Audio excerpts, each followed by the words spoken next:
right. Hey guys, welcome to today's live stream. Happy Tuesday, everybody. How's everybody doing? I hope everyone's doing okay. I hope everyone is healthy.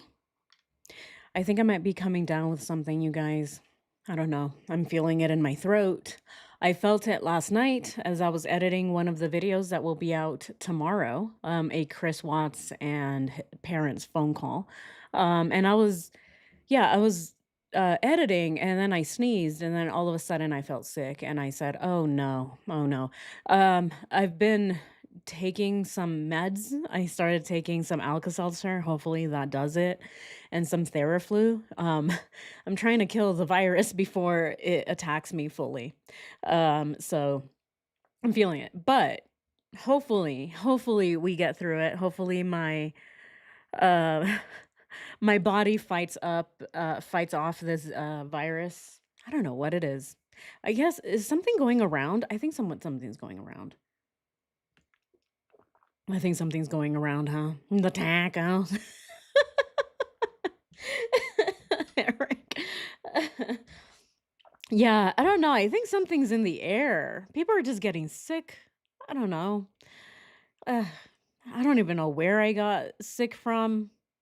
Take some vitamin C. Yeah. Is it flu season? Is that what's going on? Yeah, I'm just not feeling 100%. I'm feeling warm. You know, like when you feel like you're about to get sick, that's how I feel. I feel like I'm about to get sick. And to make matters worse, I stayed up till 1, almost 2 in the morning last night.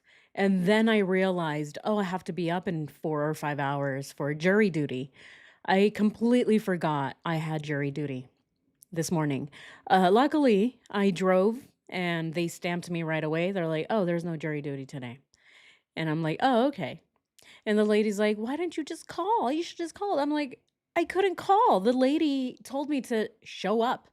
So I'm here, right?" And so I got stamped away and they told me, "Hey, go away." So I drove almost an hour for jury duty just to get stamped and told, "Okay, go away." Great. So, but yeah, anyway, you can get flu anytime. Yeah. Oh my goodness. Yeah. So, jury duty, tired, and I'm feeling just a little under the weather, but it'll be okay. I didn't get jury duty, luckily. I'm glad they sent me away, even though I waited outside for like 20 minutes. So, it's been a day. It's been a day. On top of that, people are getting their panties in a bunch.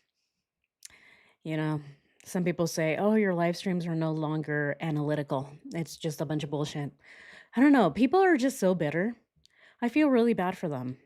It must suck to be joyless, to have just no joy. But yeah, it's just a lot of things going on today. Had it earlier this year, but got dismissed on the second day. Oh, perfect. Nice, Nancy. Lots of vitamin C, Dayquil, NyQuil works every time for me. That's what I'm doing. I'm trying to take all of the vitamin C with the Theraflu. I'm just drinking it and chugging it. And I'm also taking the Alka-Seltzer. Hopefully, it'll kill it. Who said that? Saw the comment. Oh my goodness. Yeah, every creator gets it. Of course, every creator gets it. Uh, it's just, oh my goodness. You know, it's so hard because as a content creator, you can't please everyone, right? It's impossible. I mean, as a regular human, you can't please everybody. Um, but you know, our live streams are supposed to be fun, right? And the creator is supposed to also have fun. If I'm miserable, I'm not going to want to make content, right? The content that I make it the way that I make it because that's what keeps me sane, right? And so I yeah, I'm gonna laugh because I wanna laugh, right? And so I just read a comment that said, we just or especially me, right? That I just laugh like a kid, as if laughing is something that only children feel, right? If you're an adult, you're not allowed to laugh. Once you reach adulthood, you're just miserable, right? You just reach an age where you're just bitter. Nothing can make you happy. Hmm. Yeah, you make digging into the case bearable. Oh, thank you. Yeah, and again, right? I do it because yeah, it makes it bearable. It makes it bearable for you guys. It makes it bearable for me. Uh, it's the only way that I can analyze this case is by roasting the perpetrators. It's the only way I can do it. Otherwise, I'd just be so miserable and my videos would be kind of boring. Um, because if I were doing something that is just straight analytical, it would be straight analytical. It would have no humor. But that's just not who I am, right? And so my channel is personality based. A lot of you are here because you want to hear my commentary, and you want to also share your theories, and you're here for the community. But some people are just not happy with any of that anyway. Oh dear, I must be 5. I laugh every day at myself mostly. It is it is the only way I get through the day. Yeah, I guess you must be 5, V-Bug. Again, laughter is only for children, apparently. Alright, guys. But, okay. Today we're gonna get into the, affair. So many of you have been, sending me this video over, and so I decided, let's just go ahead and do it. We're gonna be looking into the timeline. When did the affair really start? Now, I haven't, I myself haven't gone down this rabbit hole, because I do still believe that Chris and Nicole Kessinger met when they said they met. So June, May, maybe a little bit before. It was around the same time that Nicole Kessinger got hired at Tasman and then contracted out to Anadarko. But we're gonna watch this again, right? We have to be open-minded. If there's anything that shows that there is, the possibility that they met before, then that is what I want to see. We'll go ahead and add it to our calendar. All right, guys. But anyway, without any further ado, let's go ahead and get into it. In this video, we're going to be talking about the affair in August. And while I was trying to keep this as only a 1 or 2 day type of video, it ended up becoming more of a timeline to better explain why these dates, in my opinion, are very important to know. Yeah, and oh right, before we start, I forgot to tell you all. Okay, so this video is coming from the House Huddle. The House Huddle. It was posted into the community page. And yeah, it's called Revisiting the Timeline because I don't know, right? Other people have different perspectives. They're probably, viewing different evidence. So whatever is showing as, they're believing that the affair started before. So let's go ahead and see what they say. Note. So, getting started, this affair in August video will begin just shy of the August dates in question. Let's take it back to 2017. We know from discovery that Watts had already been on Kessinger's radar, or at the very least, she was aware of Shanann and Chris Watts since 2017. Before we go any further, this was in fact confirmed by D.A. Ruark. Where this chance encounter happened or how she came to search them prior to ever meeting them is a question that has bred much speculation. We do have a couple of dates that stand out, and in this video, I will share with you why. As mentioned in part 2 of Hidden Motives, I believe this was more of a female stalking case that led to obsession and ultimately absolute destruction at the hands of them both. Oh. It was the perfect storm, an absolute shit show, and one masked by the facade of social media in a disconnection from their reality. So on August... I do agree. I agree with that. What do you guys think? Here, I'm going to just make it a little bit faster, see if we can get through it a little bit faster. It is 45 minutes, so I'm trying to get through it in one live stream, but we might not be able to. 29th, 2017, we noted that Shanann is getting ready for her neck surgery. So at this time, she has a longtime friend of hers come and stay and, help out with the kids and help out around the house during her time of recovery. Look at him. Look at him. Oh my goodness. I have not seen this photo before. He's still very potato-y, isn't he? His head is very potato shaped still. Now follow me for a moment. We know. Yeah, the sound is really low. The sound of the video itself is super low. I've already turned it up as far as I can. Th- It's the best that we can do. It is really, really, really low. No, it's low for me too. It's low for all of us. It's just I don't really know when the video was uploaded. It was uploaded with a very low sound, and I've put it up as far as I can. From the confirmed discovery that Kessinger's Am I buffering again? Oh my goodness, I am. I wonder why. Why is this happening?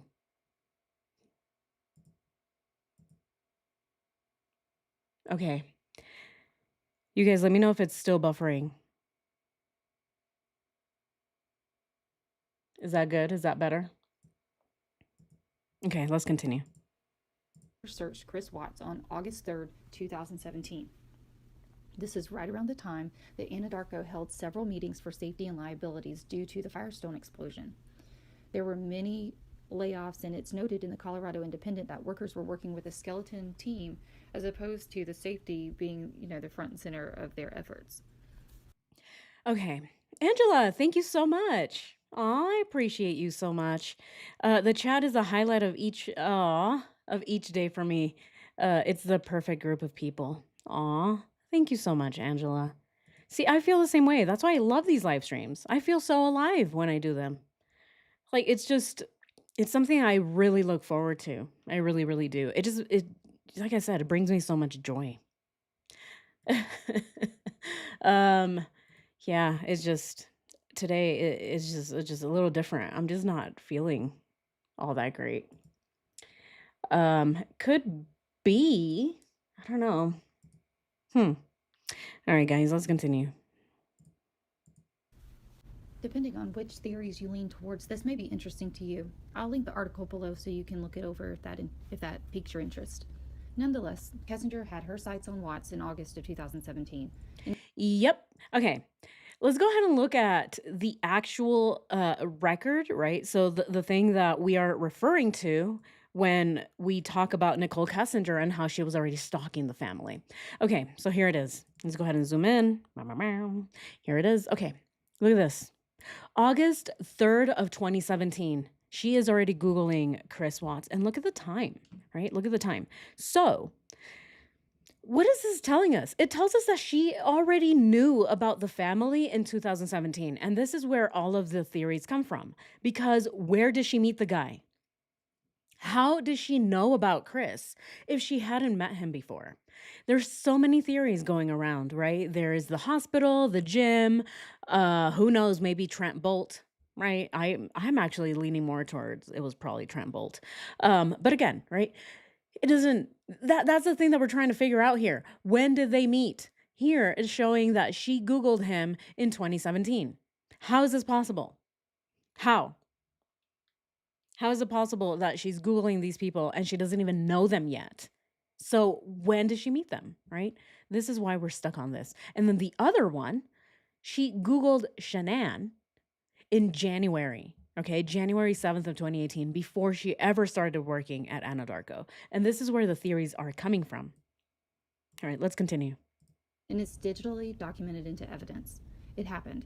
Then somehow, fast forward a few weeks, and Kessinger either crosses paths again with Chris, or Chris was on her mind, and then she looks up both Chris and Shanann on September 1st, 2017. Again, this has indeed been confirmed by DA Ruark, yet it continues to be ignored. Look at her face in this picture. Look at her face. I don't think I've seen many of these photos before. I mean, she kind of blends in with the background, doesn't she? I say this several times just simply because many want to continue to state that this was a typo, and in fact, it was not a typo. The DA has said it himself. They found this direct off of her Kessinger's Google searches. Yeah, exactly. Oh, here it is. Okay. So this is where it's sitting. Kessinger Googled Shanann. Oh, right. This is the first entry, actually. Right? When we look at the discovery, this is the first entry. This is what kind of starts it all. Right? It starts with a September 1st, 2017 entry of her searching Shanann. How do you start that? Right? Look, and then starts with May 29th, right? And then May 29th. This is what we have in our calendar. We started all of this with putting the video that Shanann filmed of herself and showing that she's pregnant. That is how we started our calendar. But look, the discovery starts with September 17th, or sorry, September 1st of 2017. Oh man, look at this. So we started here. And then in the calendar, we have that they possibly met around this time. But again, do we really know that? Or did they start before that, right? In 2017? Who really knows? But this is where it's found. Okay, yeah, let's continue. He even says it himself in his interview or at the press conference that he has no explanation as to why she would have been searching for them in 2017. Let's move ahead to 2018. Did anyone find it curious as to how quickly the Kessinger and Watts affair seemed to really snowball? Think about this theory for a moment. Kessinger and Watts began talking this theory for a moment. Kessinger and Watts began, quote-unquote, talking and flirting back in August 2017. By August 29th, Shanann had her neck surgery and her friend came to stay with her to help out with the girls. Kessinger and Shanann then participate in a fitness challenge being hosted by the hospital that Shanann used to work for previously. And in September, Kessinger searches for Shanann. So somewhere in this time period, they must have been crossing paths locally, which means that Kessinger must have found her way to Colorado pretty early on. So in my opinion, this search was a check and verify search, just to see whether or not Watts and Shanann's Facebook profiles may indicate that they were separating soon. It's rather clear they were not. However, it wouldn't be difficult to disguise an emotionally flirtatious situationship when your wife has her friend living with you, and that keeps her distracted, and the kids keep her distracted, and of course she's still recovering from surgery. So as anyone who's ever had friends or family come to visit, you know all too well that it's exciting and it's fun for a little bit, and that only lasts for a little while, and then it's time for everybody to go back home. They did just that in October 2017 when they took their trip to Puerto Vallarta. I can never say that. The photos of them here together, they in my are. opinion, are some of the most... Here they are. This is where the photos are from. Oh my goodness. Look at this.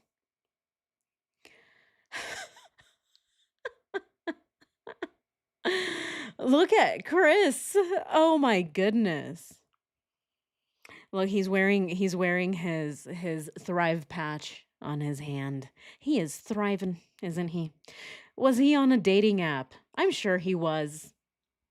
He probably was. See, the thing is that Chris was giving all of these little speeches and presentations about working on your marriage and your relationship way before, right? That entire presentation was so early on before he even met Nicole Kessinger. So to me, I think he was already searching. I don't know. What do you guys think? I think he was already over it. For me, I don't think that Chris ever really acted out on any of his cheating ideas or whatever he was trying to do. But I do think that he was trying to. I do think that he probably entertained a few people on some of these dating apps, whether it was Tinder or whatever was else out there, possibly even Grindr. I would not put it past Chris that he was probably on Grindr as well. What do you guys think? Here, let's go ahead and do our first poll of the day. Oh, he's so miserable.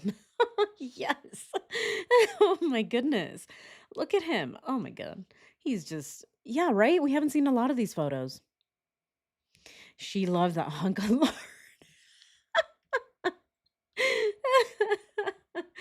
What did somebody say the other day? That he's got some B cups.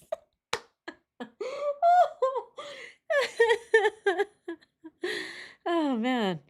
Where is his bikini top? Where is it at? Did he forget to pack his brown bikini top? He forgot it, didn't he?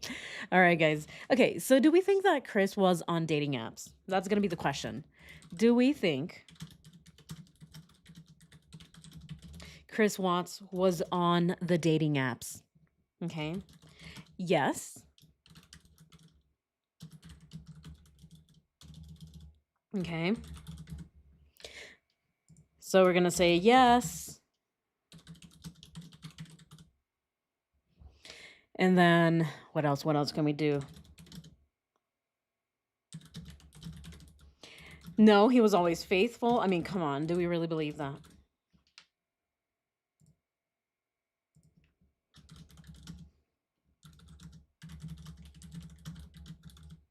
Okay, and then let's go ahead and see. Okay.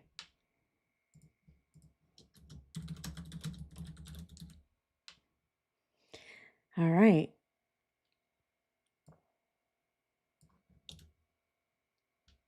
All right, good. Let's go ahead and do this poll. Ooh, I have cat fur in my mouth. Okay. You think he was online cheating? All right, so here is the question. Do we think Chris Watts was on dating apps? Yes, Tinder, but he wasn't getting any action. Yes, but only Grinder. Grinder is, for men. Men only. No, he was always faithful. And last one is yes, but never acted on it. What do we think? Really, really curious to see what you guys think. Shanann holding up the left one. Oh man. Yeah, she's holding it up with two hands on top of that. All right, guys, let's continue. Loving and genuine photos I've seen across social media since the day of their wedding. It's my opinion that during this time, Shanann was feeling much better after the surgery and was able to be herself again. Oh, 100%, Boops. 100%. I agree with you. I don't think he hated all the Thrive photos and trips. I think that's the narrative that was started by the twatters later on to excuse his behavior. Yes.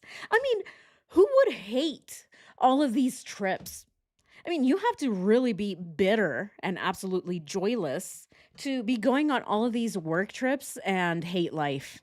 I mean, look at this, right? To me, it sounds like it started by a bunch of twatters that are absolutely just hateful, right? They're envious.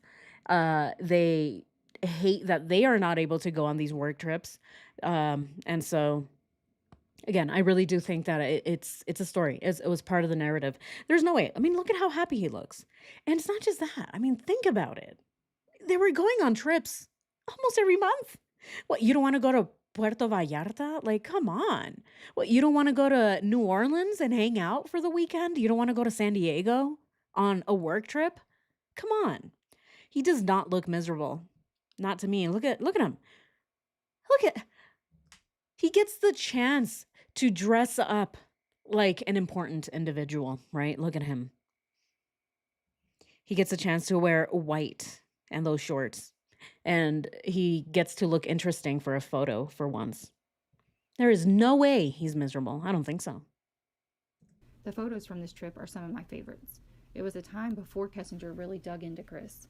This concept reminds me a lot of those who do really well traveling together, and then when they are doing the day-to-day routine, they mentally check out.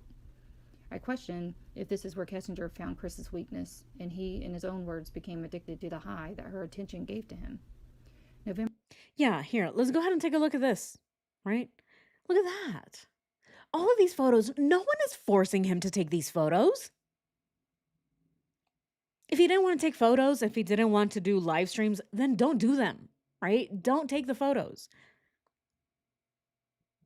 And he, in his own words, became addicted to the high that her attention gave to him. November 18th. Shanann is seen on live from her office inside their house, and Chris is chilling in the office chairs nearby. The two of them share loving exchanges, and in this moment, I believe that Kessinger's still hiding behind a keyboard at this point, and she hasn't crossed that threshold of their marriage outside of well thought out, playful text messages that no doubt were inappropriate. Oh, yes, you guys. Yeah. He looks like a skater boy. Oh, you know what? I think, oh, I did, huh? I did forget. I did not add the option where yes, and he did act on it. Okay. I see it. I do see the mistake. Okay, it's fine. It's fine. We'll just continue voting on this poll, and then we'll redo it, and then I'll do the part where people think that he was cheating. Because I guess, yeah, I didn't add that one. Oh no. Okay, it's fine. We'll do it again.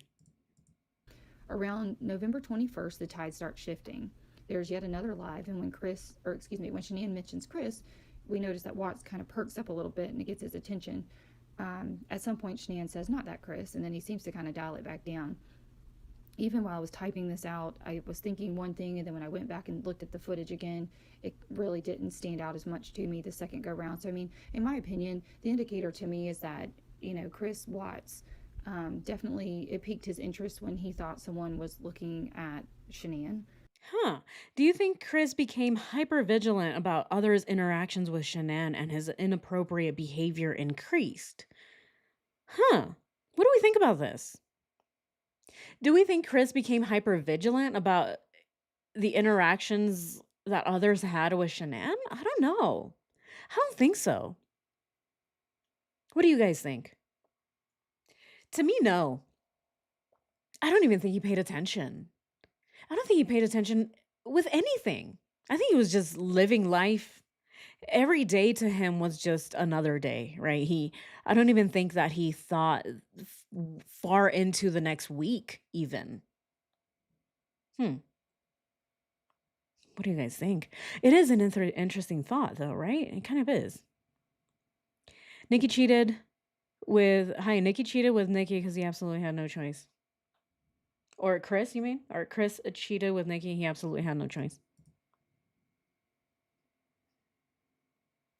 I think that all the other sexual encounters and mistresses and Shanann and Chris was swinging are part of NK's cover story. Oh, of course. Of course. Definitely, Benjamin. I don't believe any of that Shanann and Chris swinging. Come on. I didn't see any pineapples in their house. You guys know about that, right? If you go to somebody's house and they have a bunch of pineapple decor, it means they're swingers. You guys know that? I don't know. That's what somebody told me. Here, let's look it up. Pineapple decor meaning. Let's see. Oh, right. It has to be upside down. It has to be upside down, right? I think.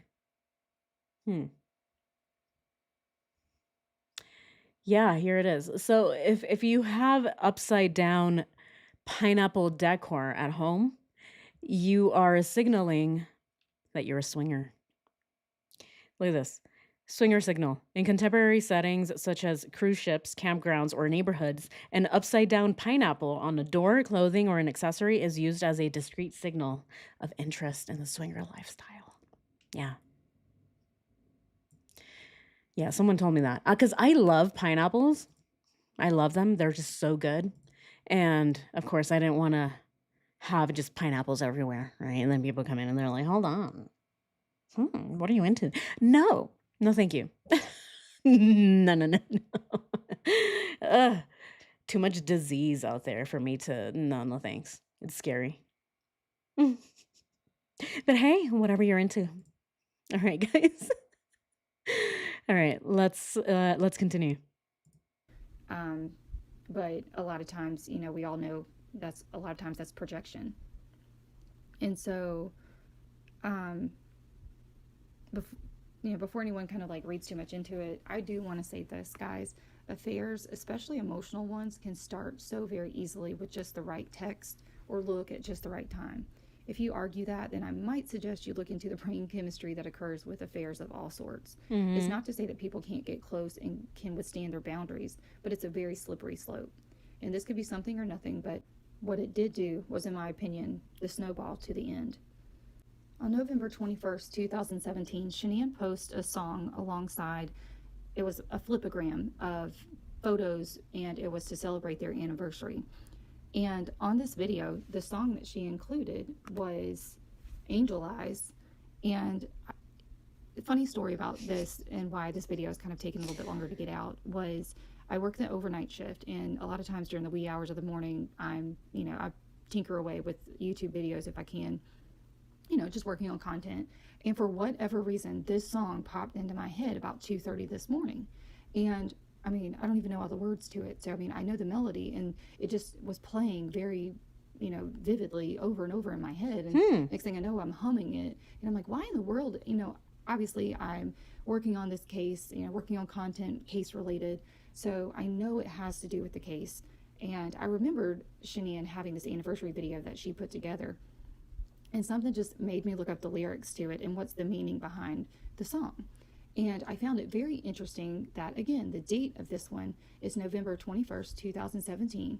And as we see in the slide, what is the story behind the song, Angel Eyes? The singer remembers a former love. She remembers the way he looked at her and how it made her shiver.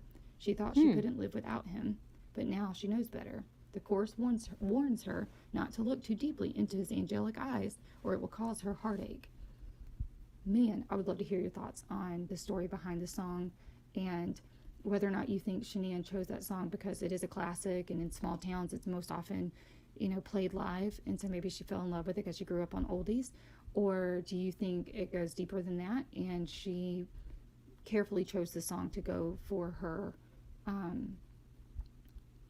for her anniversary video?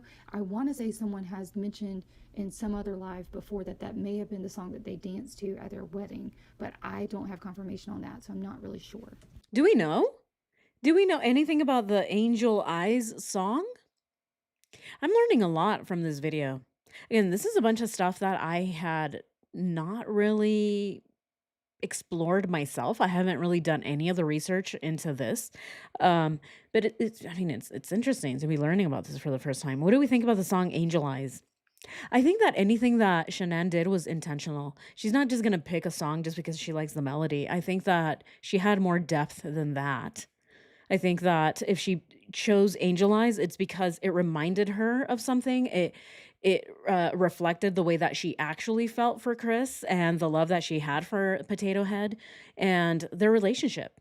I really don't think that she's just gonna pick something because it sounds nice, especially for their anniversary. I think that she was very thoughtful, a very thoughtful person. All the things that she did for Chris, including baking for him, making food for him, and babysitting him constantly, right? All of that to me shows that she was a lot more intentional than just Googling the distance from the moon to the earth, right? The thing is, Chris had or has zero depth. He's not the type of person that would care too much about a song like this. I mean, remember, this is Chris we're talking about. The same man that has no idea what love feels like. He has to Google it because the guy apparently has no clue what it is. So, I don't know. What do you guys think? So, it was their wedding song. So it is their wedding song? Hmm. Okay. Of course, Josie. Yes, yes, yes, yes. Yeah, Too Much Ice Rain. I totally get it. It's definitely hard to hear. Yeah, you guys, yeah. I don't know what to do. I really don't know what to do about that. I've turned it up as far as I can. Who is it by? Angel Eyes. All right, Angel Eyes song. It is by the Jeff Healey Band. Have you guys Jeff Healey? Mm, I've never heard of it. Hmm. Okay.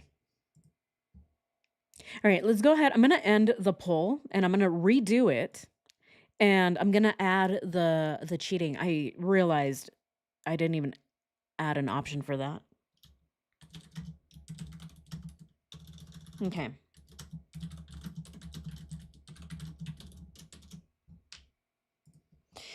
Okay. Here we go. This one I think is going to be closer to what I'm trying to get. So, hmm. Um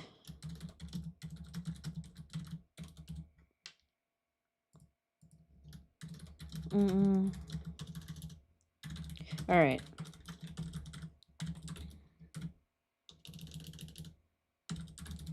Okay, there we go. Okay, I think this is a better question.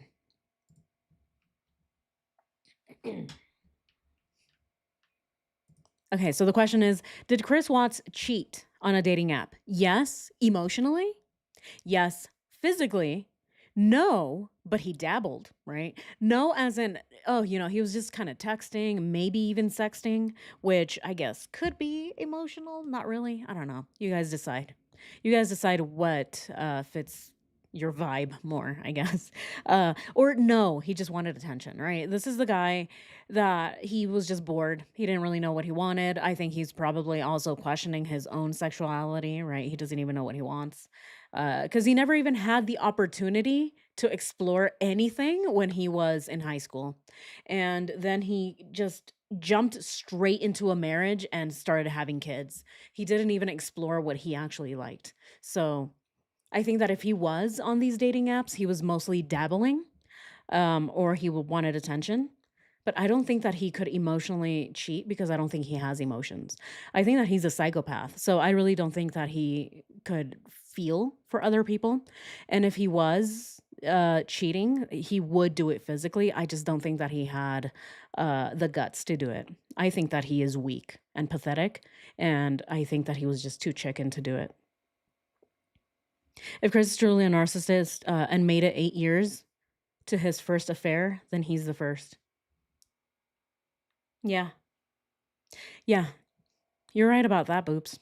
Which, when we think of it that way, if we do think that Chris is a narcissist and he made it through 8 years without cheating, then that would be very impressive, right?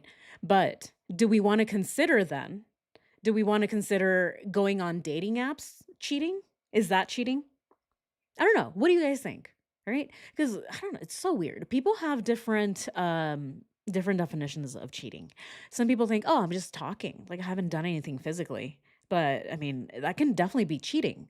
I mean, if you are going behind your partner's back and talking to somebody else and giving them the attention and the validation that you should be giving to your partner, that is cheating, right? So that is still cheating to me. So it really all depends on what you think cheating is. But I think if he's already doing any of this on the dating apps, he's already cheating. He doesn't have to do anything, physical. He doesn't have to bend over or go to the store for his little, micro magnums. No, no, no, no. He doesn't have to do anything of that. Exactly. It is for narcissistic supply. Exactly. L. Holt, 100%. I agree with you. Yeah. If anything, he's doing this for his own supply, right? He wants the attention. He wants to feel important and wanted and seen. So I really don't think that it's something that he felt, right? Oh, like, oh, I have these feelings. No, hell no. No way. He's a psycho, in my opinion. All right, guys, let's continue. In the song that they danced to at their wedding, but I don't have confirmation on that, so I'm not really sure. Exactly. Now, by the next day, the 22nd, we see the Mean Faces video. Now, it's 100% speculation as to who was being rude to Shanann and sending the mean faces, but Here it is. Here it is. Oh my goodness, we got to it. Yes. Love it. Okay. I have been wanting to really look into this. I haven't. I really haven't. Of all the other things going on with the documentary and what we're looking into Nicole Kessinger, I haven't really, I don't know. I haven't really thought that this would take up too much of my time. I mean, it would though. It would take up a lot of time doing some of the deep dives here. So I'm glad that it's being brought up here because I haven't looked into it that deeply. Wow. Okay, let's go ahead and get into it. will tell you after making this discovery of the Flipagram video, and you know good and well it was posted publicly, and I have actually seen it on Shanann's Facebook page, so I know that it was there and it was public. And so the day after Shanann posts that, she goes live in the kitchen, and you visibly see her demeanor shift and change. And something tells me she was already getting this uneasy feeling about things, and then you see her when she questions them. Excuse me. She then blocks them, but I mean, her demeanor completely shifts. Yep. And then the next day, we see in the second video that Chris brought her flowers, in the next live. Yep. It's been widely speculated that Chris bought Shanann these flowers to reassure her that there wasn't anything or anyone that she needed to be worried about. He wouldn't be the first or the last man to show up with distraction flowers. November 29th, we see another video of Chris and Shanann. This time, they're in their Steelers jerseys. They appear happy, yet this video surely has some awkward pauses, but it very well could just be because of the length of it. While in my opinion it doesn't appear like he's unhappy, a certain neutrality comes across to me, but that's just my observation. It's my opinion at this time, Chris may have been feeling a little uncomfortable with the exposure online and in the videos, but by the time they went to Las Vegas together, he was vocal online about how he had the best view by looking at Shanann. NK was making mean comments, yeah? I think the mean comments were NK stalking her on live. Wow, okay. Let's go ahead and see if this is... I just want to see what you guys think. What do you guys think? Oh, it says I'm buffering again? I'm buffering again? How is that possible? It's showing... My stream is showing it's healthy.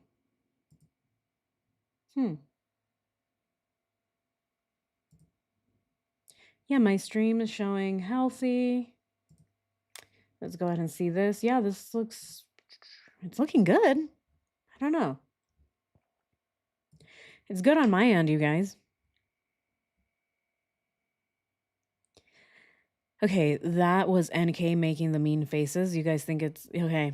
Yeah, I'm going to ask you guys. All right, I'm going to ask you if we think that it was NK or could it have been somebody else. So remember, this was in November. And as we know, Nicole Kessinger is already Googling them, okay? Look at this.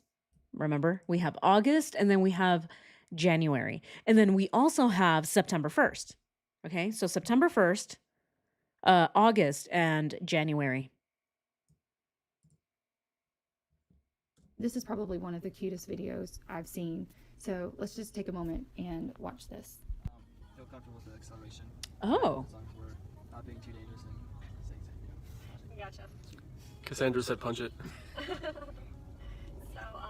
you don't have much more. Oh, you have 141 miles. You've been riding this all day on full charge? We've been running all day on 205. We started at 10 o'clock. My Lexus. Mm. Turn right, this light. You go check out the... That's a pretty cool key. That's pretty cool. Oh, that's really keep cool. the seat pocket, you walk up to the car, the whole car will unlock and it'll pull out. If you drive the Model X, you can walk into your car and the door will open up for you as well as closed. And then that Model X also has the dropping doors that come out like wings and come back down. So you're to the right of the second light. Oh, this one. Hmm. Are you familiar with all the Teslas? Just this one? Yeah, brush it down. Well, I was just thinking the bigger one. Yeah, so the Model X, SUV. yeah, that's the Model X. Got it. So that comes with up to 7 seats. You can customize the layout for that. That's one without the doors. Comes with how many seats? 7. That's definitely the one you're getting. So, Yeah. so you can put 2 in the middle, 3 in the back, 3 in the middle, 2 in the back, 2 in the back, which is great. This front, so you have enough cargo area. That's nice. You also have an engine in the front, so you have a little tiny storage space in the front for maybe for tools, things like that. Like right now, I have a backpack. Right here. Turn right here. You have a backpack in where? In the front. In the front? Yeah, so the front doesn't have any, so we can't turn That's right on sweet. that. But when we do turn, stay in the right lane like we did here, and you can kind of punch to the right. Oh, she is. But you're gonna have some good. The light is short, so when you get to that light, that's when we're turning right. So you have a short space. You look really good driving this. Yeah. And a great view. May The look Shanann gives him was they the great view, says Chris. Yeah, that's a great view. Here, let's go ahead and listen to that again. The light is short, so when you get to that light, that's when we're turning right. So you have a short space. You look really good driving this. Yeah. And a great view. Yeah, got a great view. Is he is he complimenting Shanann, or is he just saying things? I don't know. I don't hear any enthusiasm in his voice when he says, "Yeah, that's a great view." I don't know, but you guys let me know what you think. To me, I think he's faking it. I don't know what he's talking about, but definitely not Shanann. I don't see it. I don't buy it. You guys let me know. It tracks. NK 2017, Google Shanann and Chris. NK sending mean emojis in late November. Chris keeping his phone from Shanann in December of 2017. Right. What did that even mean? Is that NA talking? I think so. So yeah, somebody else is in there, and I think it is Nicole Atkinson. Here, let's go ahead and listen to that one more time. Turn right on that. But when we do turn, stay in the right lane like we did here, and you can kind of punch to the right. Oh, she is. But you're gonna have some good. The light is short, so when you get to that light, that's when we're turning right. So you have a short space. You look really good driving this. Yeah. And a great view. Okay, do we think that he complimented her? Yeah. Yeah, great. Yeah. Is that a compliment? Chris is such a tool. Oh, yes, he is. If he were a tool, which tool would he be? Should we have that as a poll? Should we ask that question? Hmm. Okay, here. Let's go ahead and see what our last poll. The question was, did Chris Watts cheat on a dating app? Look at that. 38% no, he just wanted attention. Wow. No, but he dabbled. Yes, physically. Look at that. Okay.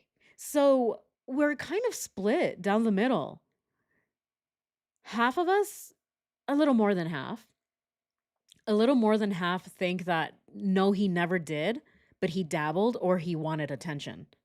And then the other, what is it? The other maybe 40% say yes emotionally and yes physically. So we're kind of divided in the middle. I really don't think so. The guy has no game, you guys. He has no game. Who is he going to be talking to? What is he even going to be talking to his dates about? Do you like football?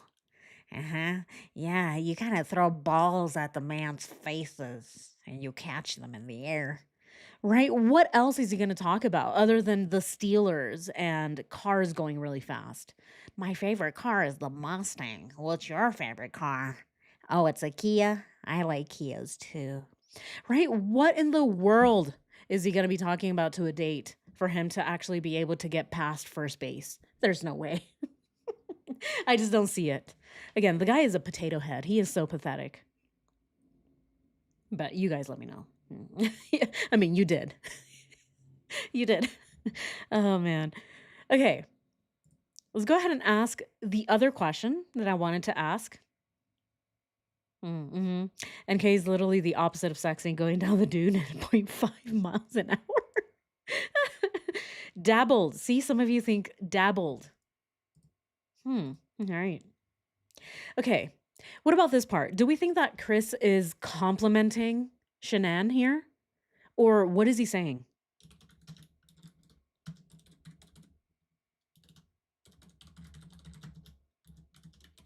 Okay.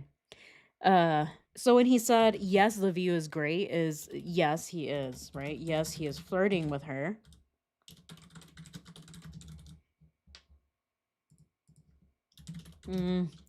No, he just says things. Which, again, I think he does. He just does.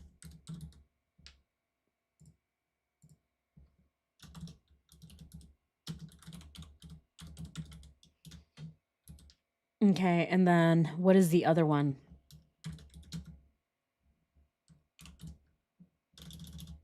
Okay,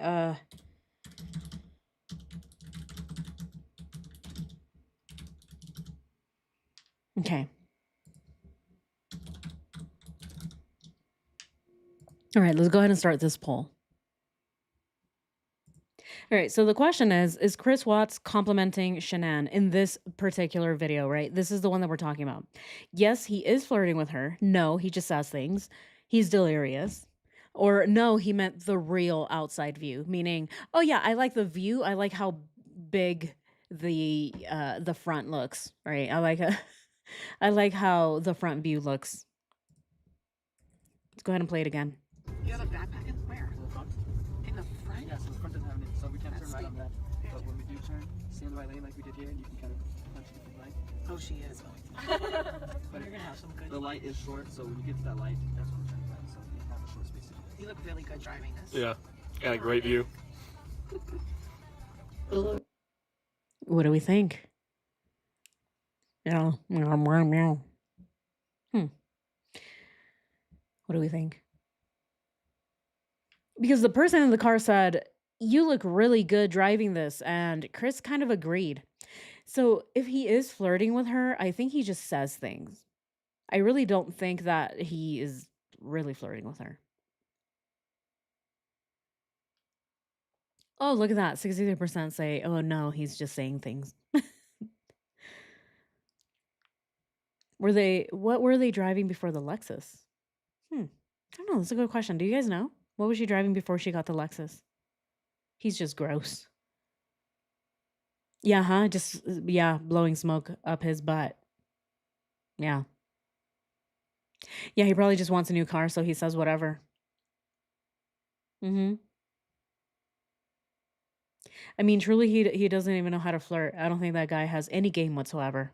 I agree, Gary. Oh, got it, Jerry. Okay, I put flirting, but he's talking about her as the view. So I think he's trying, right? Okay. So he's trying to have he's trying to be cute. Okay. Yeah, you guys keep voting and then we'll continue. Look Shanann gives him will just melt your heart. And again, on vacation, they're together, they're having fun. Then it was time to come back home. Only a few weeks later lands us on March 4th, 2018. It's during this month that Shanann has dinner with that attorney where clearly divorce is on her mind, so something had to have happened.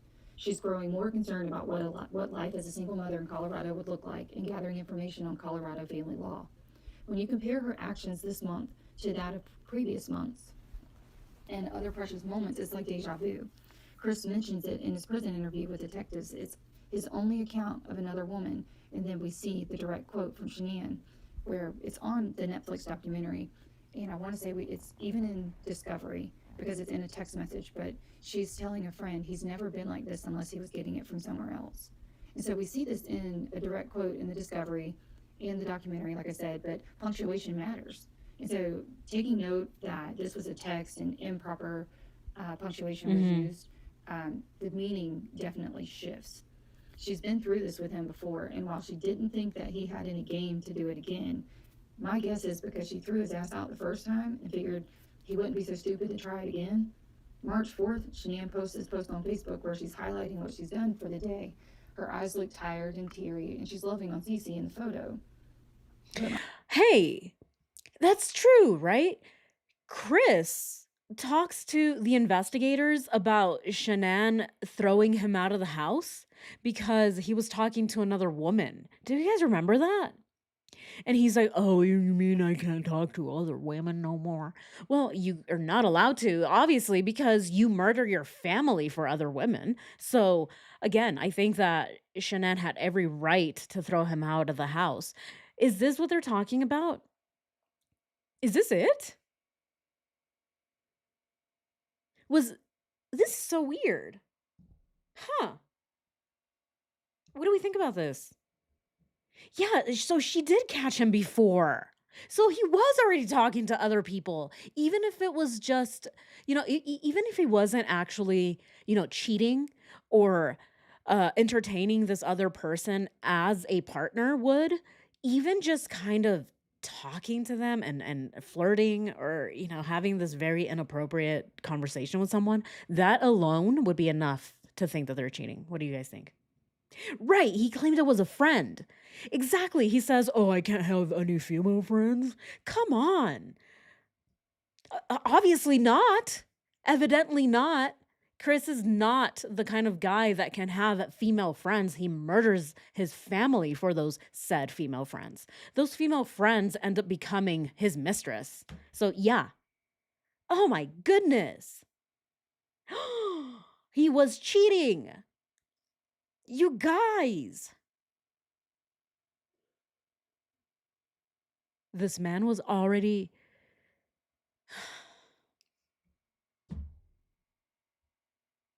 So the thing oh man, and this is the thing, right? I've said this before with Chris.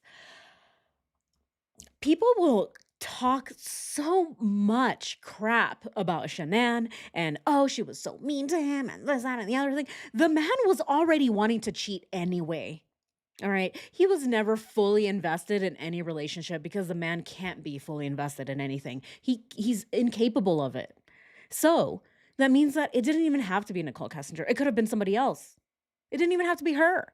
It just had to be a woman that was determined to take the man. It could have been Nicole or it could have been any other woman, but that woman had to have that determination to take the man away from the family. Wow. Right, if you have a gut feeling that they're cheating, they're cheating. Exactly.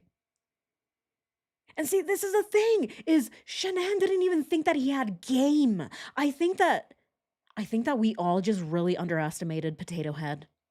Do we think, oh my goodness. Did we just underestimate him? I think we just underestimated him, you guys. I think I have underestimated him. I'm gonna, yeah. Hey, I will admit when I'm wrong, and for the past year or more than a year, I've been saying that there's no way that he cheated, and now I'm starting to think otherwise because I just remembered that he said, oh, goodness. I remember that conversation. Okay, let's go ahead and have another oh my goodness. Oh, we underestimated the narcissist, you guys. I feel like oh my goodness. Okay.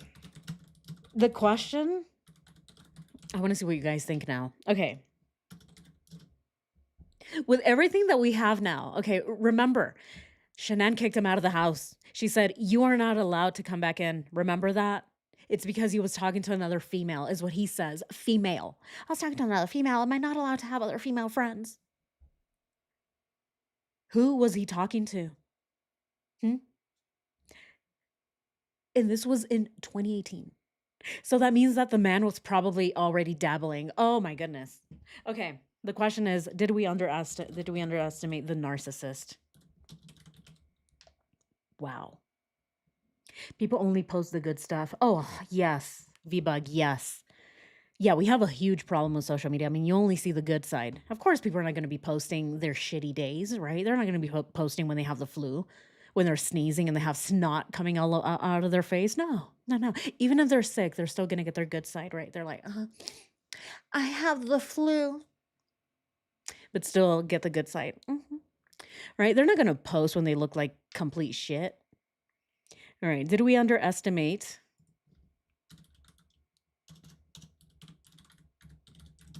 I can't believe this. I cannot believe this. Okay. Wow. Okay. Rox, there was a text from Shanann to Chris Watts while she was in North Carolina. She asked, is there another woman? Or worse than that? Was she thinking about men? What can be worse than another woman? Wait, did she say or worse than that? I do remember that text message. Is there another woman? Right, because that's when she starts to suspect that something is going on.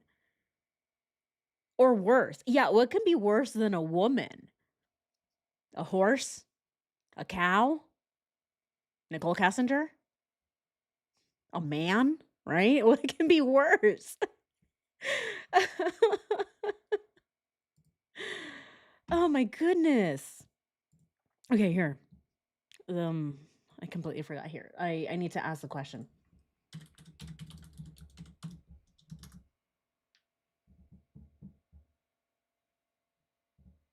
Okay.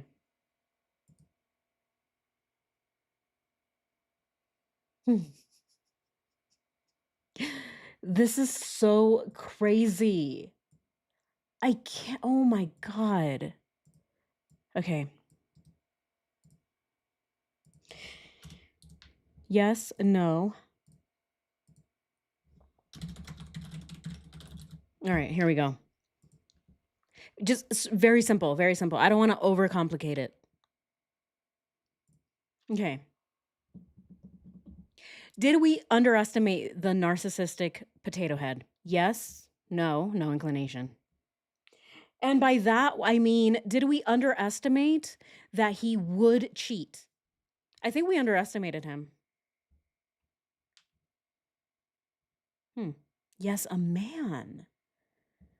Yeah, Sasquatch, right? A Sasquatch. Imagine that. Oh my goodness. Where's that text? Okay.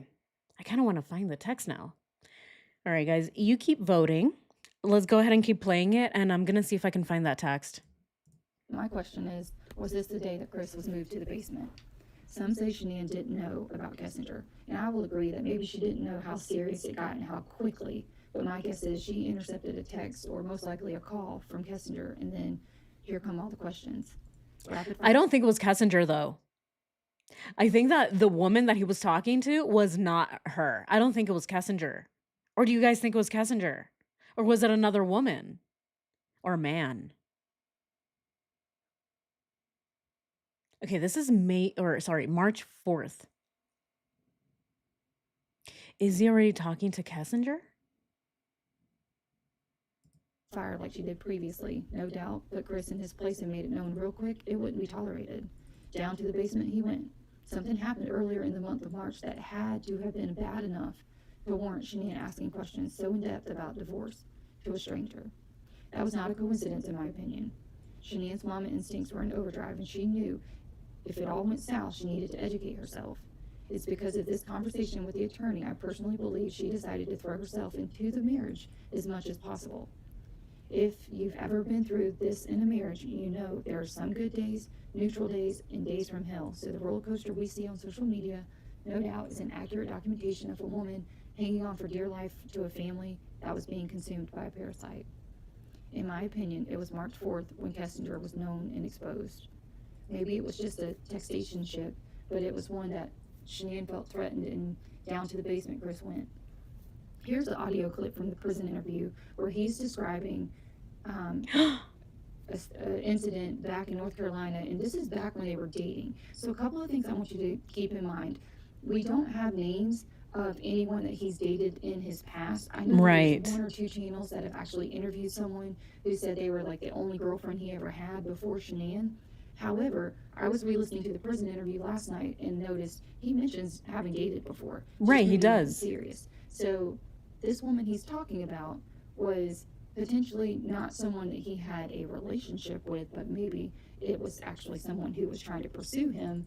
But during the time this woman was pursuing him, he had already moved into Shanann's house in North Carolina. So they were only engaged for about a year, and then things moved rather quickly. So whoever this person was that called and reached out to him, Shanann nipped it. And my question is, who was she? Was this Kessinger back in North Carolina? And then now she's found him and located him in Colorado, and things have started picking up. Let's listen and drop in the comments below what are your thoughts.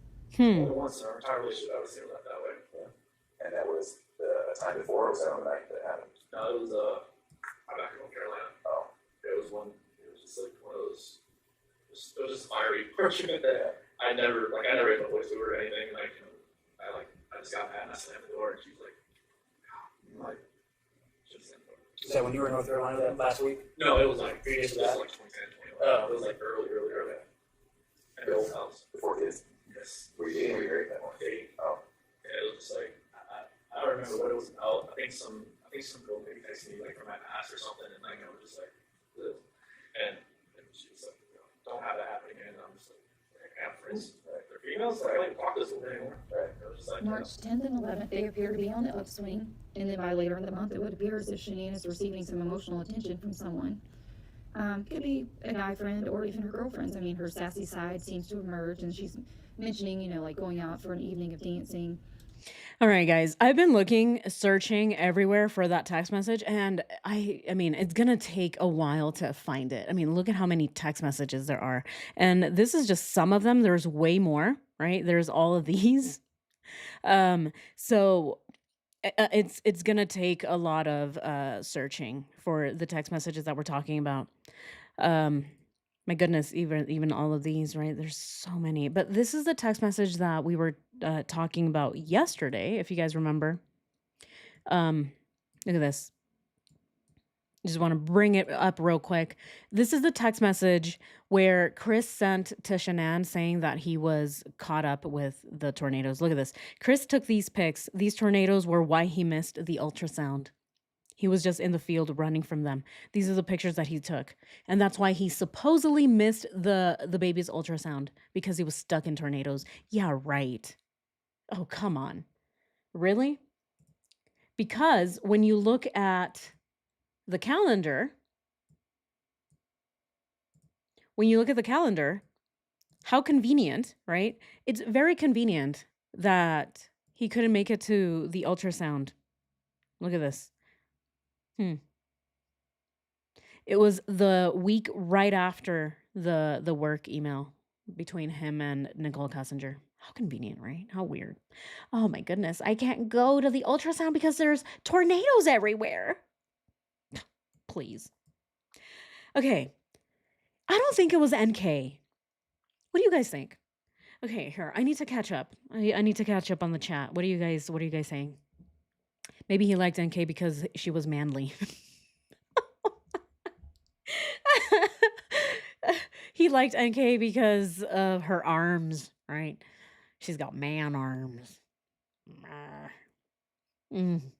They triangulate and make you feel crazy for being suspicious of their friends. Yeah, the EF twats. Have a few close friends and coworkers, but one of my best friends is a woman who is married with two kids, and she's just a friend. Yeah. Yeah. See, the thing is, you can definitely be just friends, right? You can totally be just friends. So it just, it definitely takes knowing your partner, knowing that they are trustworthy. But if Chris Watts is doing some sketchy stuff behind Shanann's back, she has every right to feel suspicious. Right. Yeah. He said it was in the beginning of North Carolina. Yeah. I really don't think that the North Carolina woman is Nicole Kessinger. I mean, I really don't. There's no way that this woman was lingering for that long. I mean, look at the calendar. It took 6 weeks. That's it. It only took 6 weeks for Chris to be convinced of murdering his family. I don't see Nicole hanging out for that long.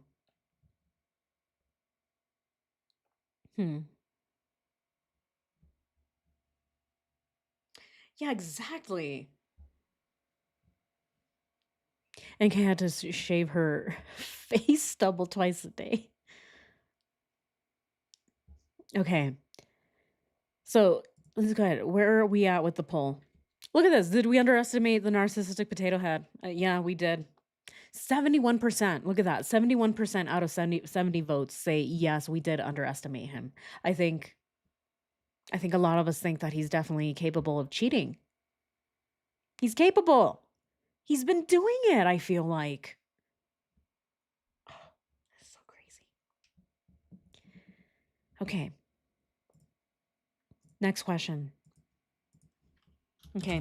Do we think the NC lady is NK?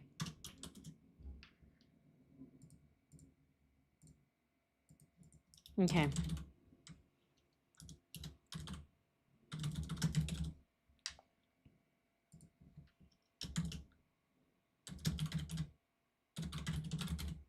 All right, let's go ahead and do this poll.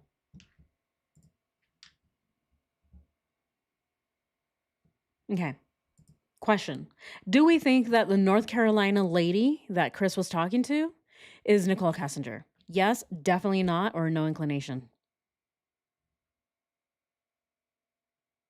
She caught him before. That's why he had a secret calculator app. Yeah, I'm sure this was before NK. I think so too. And I do agree, Miranda. He probably was already, dabbling or talking to other people online, and that's how he found out about the calculator app, right? Maybe he's getting nudes from people.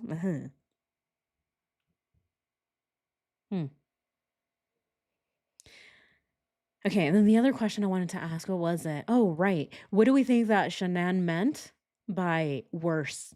I am trying to find that text message. You guys, if you get access to the text message that we are talking about, so it's the one where Shanann texts about her asking Chris if there's another woman, or if there's another woman or worse, right? That's the question. Or worse. What can possibly be worse than another woman?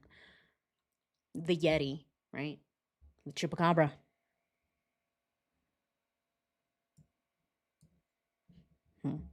Why would Shanann say he had no game if he had cheated before? Okay, that's a good question.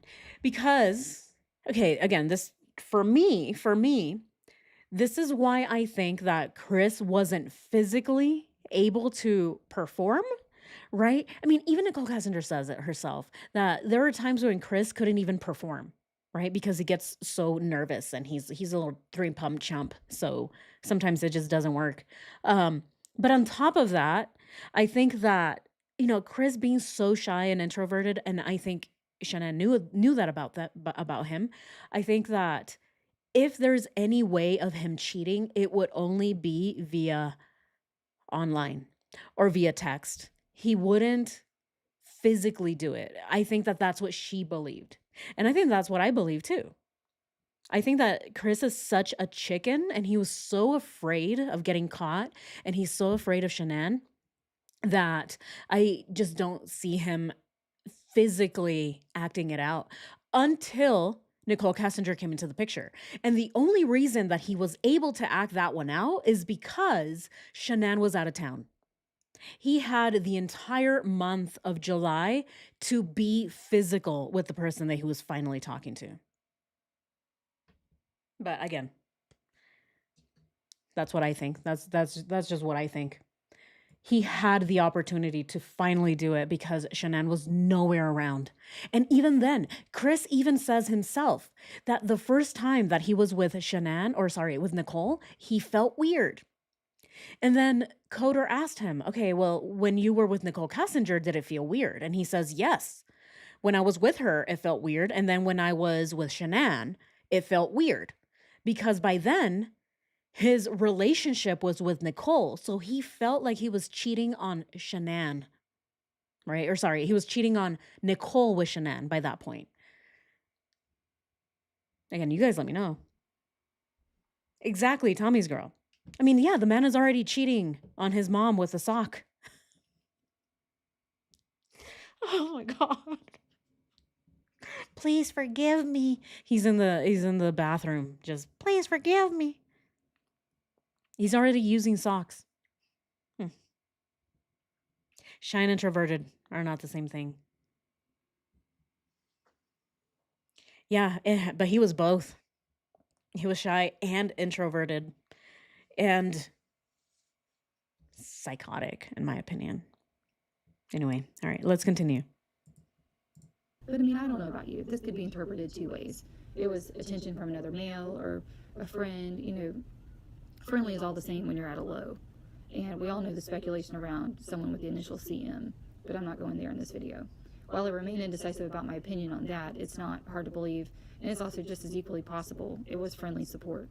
The other option is something I enjoy doing when I have a difficult day, is I'll put my headphones on while I clean and legit have the most out-of-tune dance party of one. Usually I feel much better after you dance it out, and, of course it helps when things are clean. At this time, Shanann is praising Chris online, and we see this happen often. For those in covert abusive relationships, this is often a great or red flag that loved ones don't really know to be on the lookout for. There isn't anything wrong with loving and doting on your spouse, but those closest to the couple more often than not know when maybe things haven't been kosher, yet suddenly there's this overly romanticized post praising the spouse when just as quickly as she hits post, the mask falls and it's an immediate regret, because who would even believe he's this horrible behind closed doors when all one does is praise him publicly? Exactly.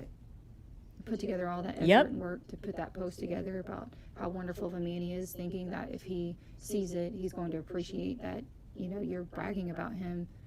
Yet the moment you hit post, he just Yep. verbally lashes out and assaults you.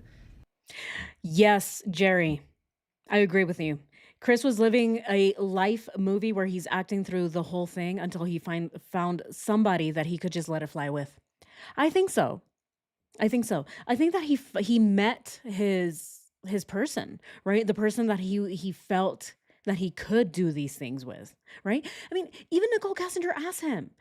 Nicole asked him, "Is this the first time you've ever done this?" And Chris says, "Yeah, I've never done this before." And Nicole says, "Oh, well, what's different? Is it just me? Is it that I'm a breath of fresh air? Is it because I'm just such a fucking amazing woman?" And Chris says, "Yeah, it probably is just you." Yeah, I think that for Chris, he needed someone that pushed him to do it. He needed somebody to egg him on. And of course, what better person than Nicole Kessinger? I think with Nicole, he felt that he could finally be himself, a cheater. Oh my goodness. This is so crazy. I was not expecting to have my mind changed. I don't know. I mean, I'm still kind of on the fence, right? I will say I'm not fully convinced, but I am more convinced that he was dabbling, that he was out there, right? He's definitely on Tinder, in my opinion. I think he's on Tinder. I think he's on Grindr. I think that he's questioning his sexuality. Okay, whether you agree with me or not, I think he was. I think he was.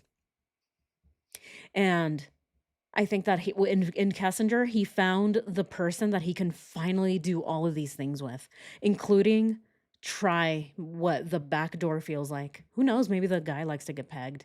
Who knows? He probably tried it for the first time and just absolutely just was mind blown. Who knows, right? Who knows? And yeah, and Kessinger didn't care. She didn't care because what she wanted was to win. She does not care. All right. Oh, I want to ask you guys the question. Okay, let's go ahead and end the last poll. Do we think the North Carolina lady is NK? Definitely not. Okay, so 44% of us think definitely not. 30 say yes? Really? 30% of you think that the lady in North Carolina that Chris was talking to is Nicole Kessinger? You guys think that? I mean, do you really think that Nicole would have been okay for that long getting, you know, dragged along like that for that long? I don't think so. Nicole Kessinger is not that kind of gal. She is not the kind of gal that is going to be talking to some guy for 2 years. Oh, I'm married, kind of, not really. I want to see you. Oh, I'm all the way in North Carolina, though. Oh, when are you coming out to Colorado? I don't think so. She is super impatient. I mean, again, do we need to look at the calendar? How long did it take for her to dig her claws into this man? Weeks. Weeks. Again, I don't see her being okay with being second fiddle for that long. But all right. Next poll. Next poll. What do we think Shanann was referring to when she said or worse?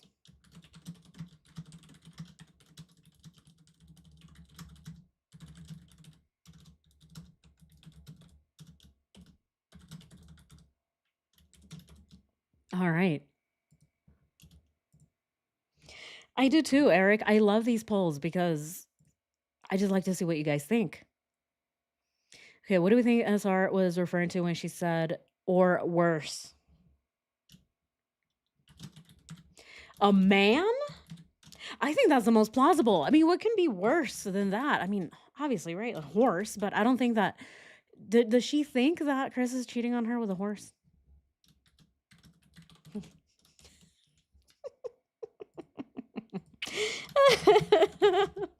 Oh, man.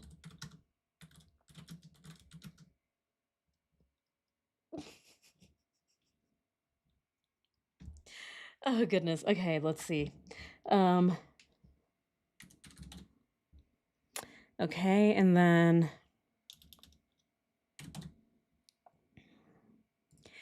okay. Or worse. What can be worse than that? What can be worse? What do we think? Maybe, you know.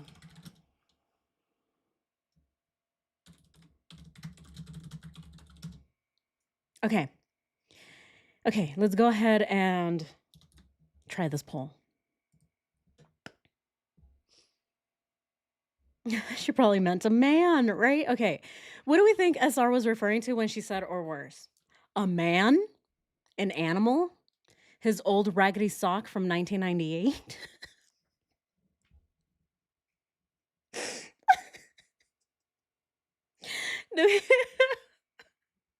His old raggedy sock from 1998? Or do we think he could, you know, possibly hiring ladies of the night, right? Going down to the red light district. Although I don't see Chris doing that, all right? I don't see him doing that. Again, he has no game. I don't think he can even pick up a lady of the night. He would really have to convince her. Right? Oh, man. Definitely a man. Oh, man. Okay, you guys are saying 86% a man. Yeah, not the 28-year-old sock.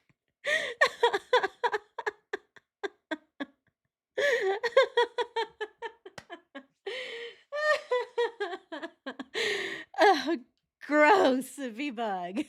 Disgusting. Oh, man. Ah, well, no wonder he fell in love with Nicole Kessinger. She reminded him of his old sock. You remind me of my first love, Nikki. You look just like old Socky. Ugh. Anyway. Oh, goodness. In 2018, you could pay for a person for a night on Craigslist. Oh, ugh.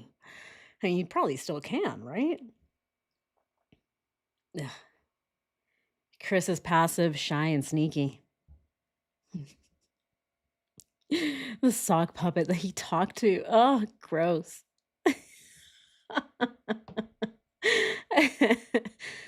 Oh, man. Yes, this was the text message. Yes. So this is the text message if you're just joining. What do we think that Shanann was referring to in the text message where she says, are you cheating on me? Or what did she say? Is it another woman or worse? What does she mean by or worse? Yeah, you really don't need any game for a lady of the night. Exactly, Gary. And that's right. That you don't need game. That's the thing is you don't need it. You just need to pull up and say, "Hey, I got $10." But the thing is with Chris, he would definitely still need game, right? He pulls up and there's like this huge potato head in a car, and there's a lady of the night, and she's like, I'm sorry, are you looking for the grocery store potato? Like, are you lost?" I think Chris would definitely have to have a lot of game even for that. I got $10. Yeah, what am I supposed to do with that, sir? Mr. Potato Head. Yeah, can you use a gift card for that? Ma'am, do you take gift cards? I have an Anadarko gift card. Yeah. Yeah, is it okay? Do you think I can swipe? No, do you take Venmo?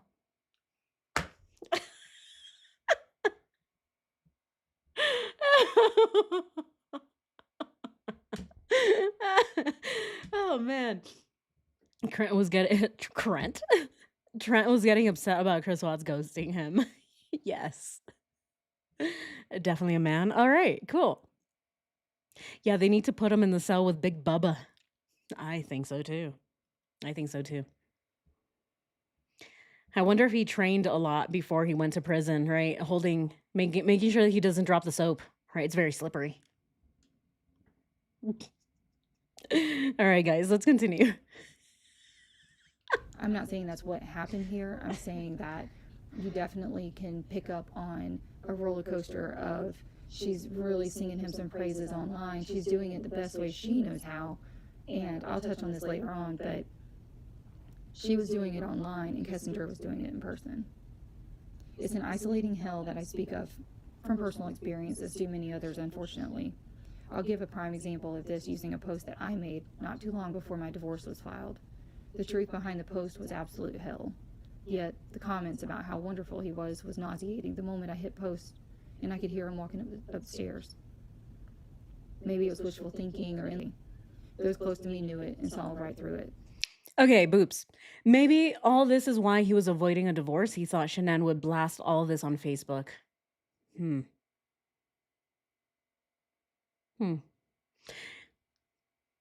Yeah.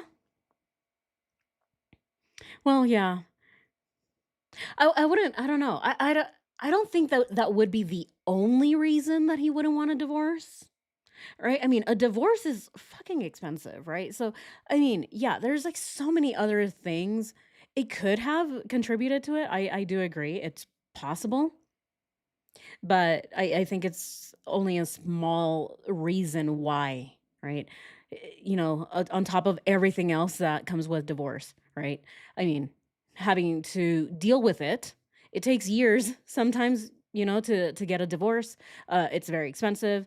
The person who is cheating is seen as the bad person, right? They're the ones that have the least amount of rights in a divorce. He would be seen as the bad guy either way by his friends, by his family, by Shanann's family.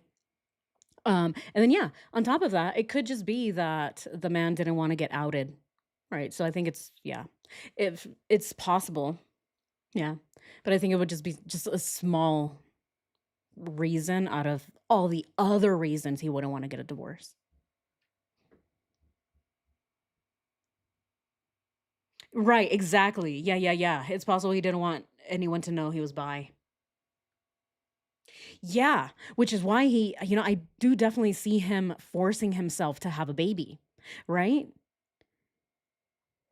I definitely see that. I see that as a possibility. I agree with you. Yeah, not the only reason, but he didn't want people to know. Yeah, because if she was the only one that knew this or she suspected it, then I definitely see her outing him to the rest of the world. Oh, absolutely. And he definitely does not want that exposure. Oh my god, you guys. Hmm. This is interesting. We've never gone down this rabbit hole here about Chris and his sexuality and whether or not he was cheating before. This is very, very it's fun. It's fun to see what you guys are thinking and to see all these different perspectives. I don't think he ever wanted kids. I don't think so either. Yeah. Yeah, that's why I think he was forcing himself, right? If he's like, "Oh, I don't wanna be gay. I don't wanna be gay." He's, like, forcing himself to have a boy so that he can then also, connect with the boy in a way that Ronnie connected with him, right? So it's almost like he's trying to brainwash himself. I don't know, do you guys agree? Or let me know what you think, where he's kind of wants to force himself to be this traditional man, right? He's like, "This is what a man is. I gotta be straight." And so then he kinda just forced himself to do all these things, even though, I mean, goodness, he can still be a bisexual man, just just be faithful and be honest, right? Be honest with your partner from day 1. I mean, don't go lying to people, right? Don't go telling them, "Oh, yeah, I'm 100% straight," and then at night, you're sneaking out to go play Face Twister with the guys at the bar, or "I'm just going out with my friend. I'm going hunting, sweetie. Yeah, we're going hunting for 3 weeks." Mhm. "Oh, we're just camping, it's just him and I. Yeah, we're really close friends." Yeah, don't lie. Yes, a lot of gay men struggle with this and have families before they Oh, yes. Yeah, yeah. Yeah, well, it's a front, you gotta keep up with the appearances. Hmm. No, he wouldn't do that? Okay. All right, guys. You guys keep voting. Look at that. A man is almost at 80%. And then 12% is his old raggedy sock from 1998. Oh my goodness. Ugh. All right, guys. You don't think he's gay at all? Really? Even in the video of him getting change, right? When he went in to get change, you don't think so? I definitely get that vibe. All right, guys, let's continue. My inner circle called and checked on me almost hourly for a couple of days. I share this because it's not limited to just a Netflix special or Dateline episode. It happens every day and is so passively hidden it's worse than a snake in grass. One minute you think it's getting better, just enough to sigh some relief, and then before you know it, the snake bites and you're stunned. By March 26, 2018, it was interesting that Shanann posted about, quote, "when your ex tries to rekindle an old flame." The timing is interesting given all that's led up to the end of March. Was she referring to the old flame that once upon a time called Chris and Shanann, put him in his place? Did that woman resurface? And who was she? Chris still never releases her name. And again, someone's been interviewed before, but not much has really come of that. And I don't really know necessarily that it's the same person. Okay. I'm seeing some disagreement in the chat, which is what I love to see. I really do love to see disagreement, because if we all think the same way, then I think that we are all not. We all don't have the same perspective. I mean, we all come from different backgrounds, so we should all have a little different perspective. Um, So I do like to see that we're disagreeing in things. Okay, some of you don't think that he's gay. I think, and I want to see. I want to see how many of you guys think that he is. And by gay, I don't mean I mean bi, right? And he was into men, right? That's what I mean. Okay, I want to see what you guys think. How many of us? I just want to see how many of us think that he is gay. What's the question?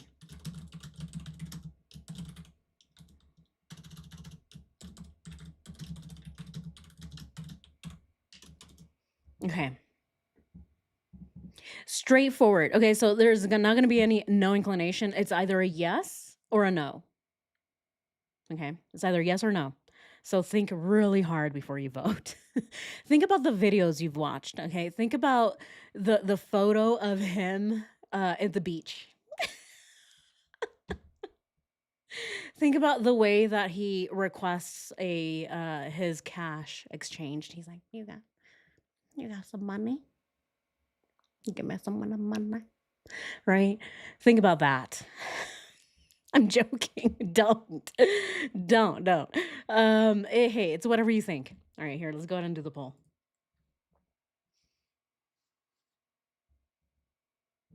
I don't want him hearing us. Okay. All right, let's go ahead and see it. Oh my goodness. 26, 30, 32. Look at that. This is fascinating. Here, I'm going to put it up on the screen. I think he's an upside down pineapple. Mm-hmm.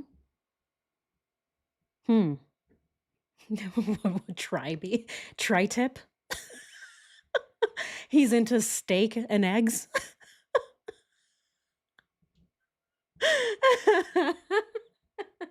Or anything with a pulse, right? Anything with a pulse. I think about the chin strap and the what?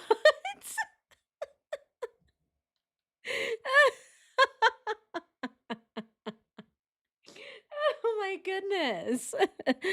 Oh man, that is so funny. Oh man. Oh, Gary. Oh, it definitely is a real thing. What do you mean? There's so many people on earth that are bisexual. It's definitely a real thing. I think Chris is one of them. I don't know if he necessarily has to be closeted. He just sounds very insecure. Tri-tip twister. No. Are we ruining steak now for everybody else? I love steak. I don't want to ruin that for me, please. No. No. Oh no.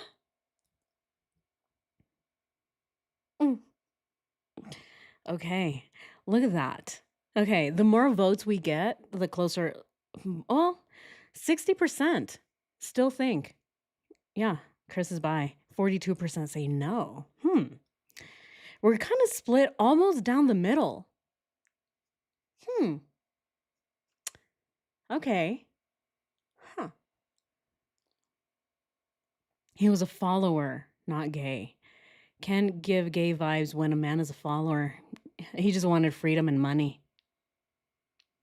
He was a follower. Yeah, he's definitely that. Okay, I'm just kind of scrolling. Yeah, if you've ever had to deal with a narcissist, you know that they will swing both ways for supply. This is very true. This is very, very true. I haven't even begun to tell you guys all of the stories that I have from the military. All of the straight men are straight only when it's convenient for them. Okay? A lot of straight men in the military are not really straight. Goodness gracious. That is when I found out about the pineapple thing. It's also when I found out about a lot of face twister services that are given in the back alley. This is when I found out that even higher ups, right? Sergeant majors, chiefs in the Navy with full-blown wives and kids and homes and careers are going online and meeting up with lance corporals and whatnot, right? PFCs, younger men and meeting up. So yeah, if you ever wondering if gay men exist, you join the military. They're everywhere. I think the military probably has most closeted gay men because they're there. I mean, you're surrounded by men in the military, and that's where most of the closeted gay men join. That's where they get their full they get their ego stroked. Mhm. All right, guys. All right, guys. Yeah, let's go ahead and continue. You guys keep voting.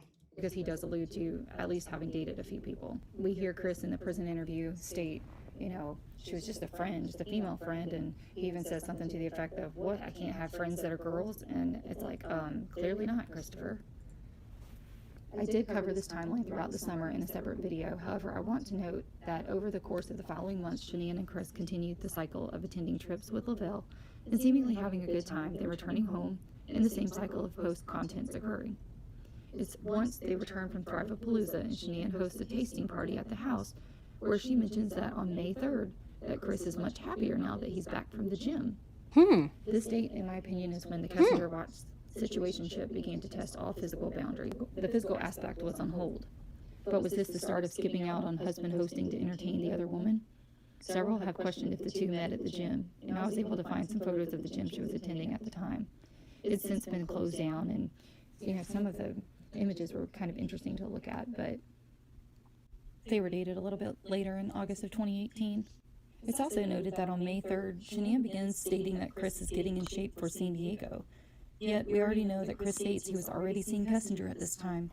So it's very possible that Definitely. he left Shania at home with her friends, you know, having... Yeah, do we think that he was already seeing Nicole Kessinger? Of course he was, right? Because when we look at the calendar shows us that they were, right? Look at this, the San Diego trip. And then before that, for the first, 3 weeks of June, they were already talking. Look, Chris adds Nicole Kessinger's phone number to his work phone, right? That one of their first phone calls ended up being the following week, right? So definitely they're already talking to each other 100%.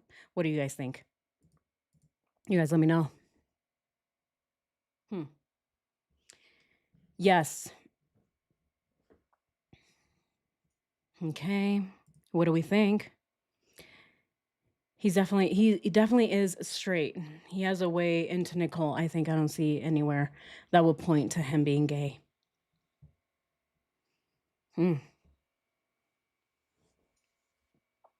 Okay. Getting in shape is one of the biggest red flags. Oh yeah. Yeah, 100%. Yeah. If you start getting in shape all of a sudden, it's because you're probably cheating. Definitely cheating. Yeah, possibly bi. Okay. Yeah, where are we at with our poll? We are, look at this. Oh my goodness, it's getting close. 81 votes. We are 56% say yes, he's bi. 44% think no. Wow. The thing is, this is definitely more of a possibility, right? But hey, it's up to you guys. Again, I've met some of the straightest looking men, and they turned out to not be straight at all. All right, let's continue. Having her party at the house and went to go see Kessinger. Regardless of what kind of quote-unquote workout it was, I have zero doubts that she was involved. Keep in mind, at this point, they were still communicating with work phones, so there wouldn't be a trace given this is long before the murders. May 5th will forever be a day when I firmly believe Shania spoke directly to Kessinger via her Facebook Live. Again, look at the dates. May 3rd, he goes to the gym. Something isn't right. By May 5th, they're having a conversation. This, in my opinion, was the day on the couch where Chris used having another baby as a means to yet again reassure Shania that they were going to be okay and they were going to work. I have the video with the original audio posted on my channel, so if you want to go back and watch the full video, you can do that. Keep in mind, it is a sales pitch for Thrive.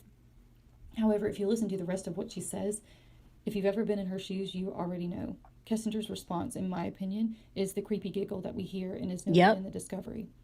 In my opinion, it's a sick attempt to mock Shanian's video in the following post where Shanian outwardly states that Chris, quote unquote, loves me.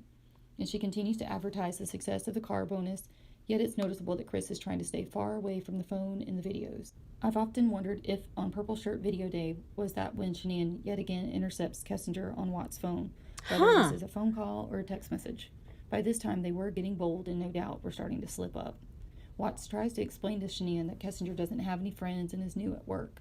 Again, just my theory and my thoughts, but if Shanian were to intercept a phone call or a text message and, you know, Chris is just like, well, she's new, she doesn't have any friends, like, you know, she's just reaching out to me, like I told her it's okay. I don't really see, with his history, I don't really see that flying with Shanian. And in my opinion, this is when that emotional conversation ensues. And the end result is that the plan for baby number 3, and thus the live video that we see. So without going day by day, later on in May, it appears Shanian launches a full steam into supporting Chris, you know, with his fitness regimen. She starts meal prepping with him, which she's done that previously.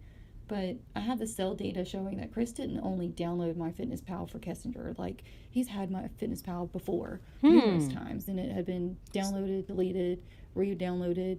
I mean, you literally see him transfer it, I believe, from an old phone as well.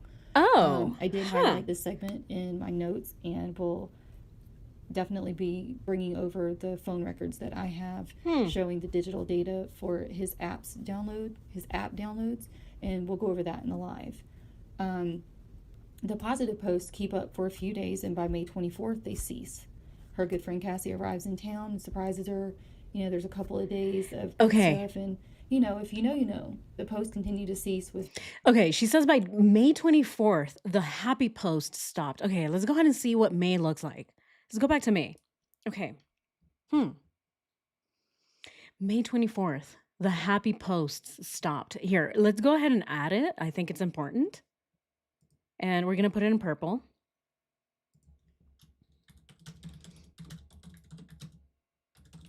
Okay, happy posts stop. Okay, this is on May 24th.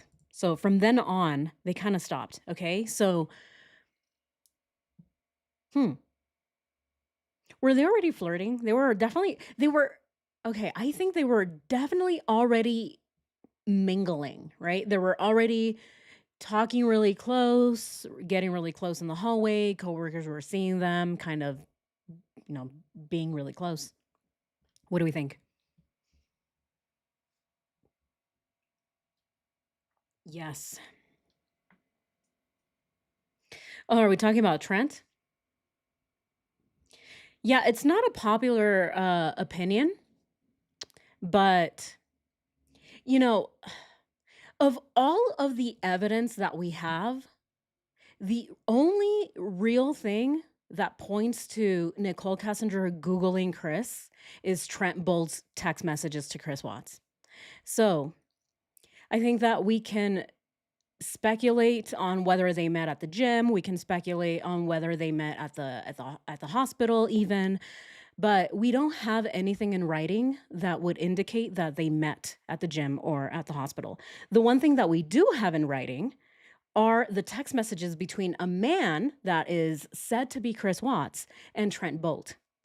Those text messages are in June, or, you know, sometime early in 2017.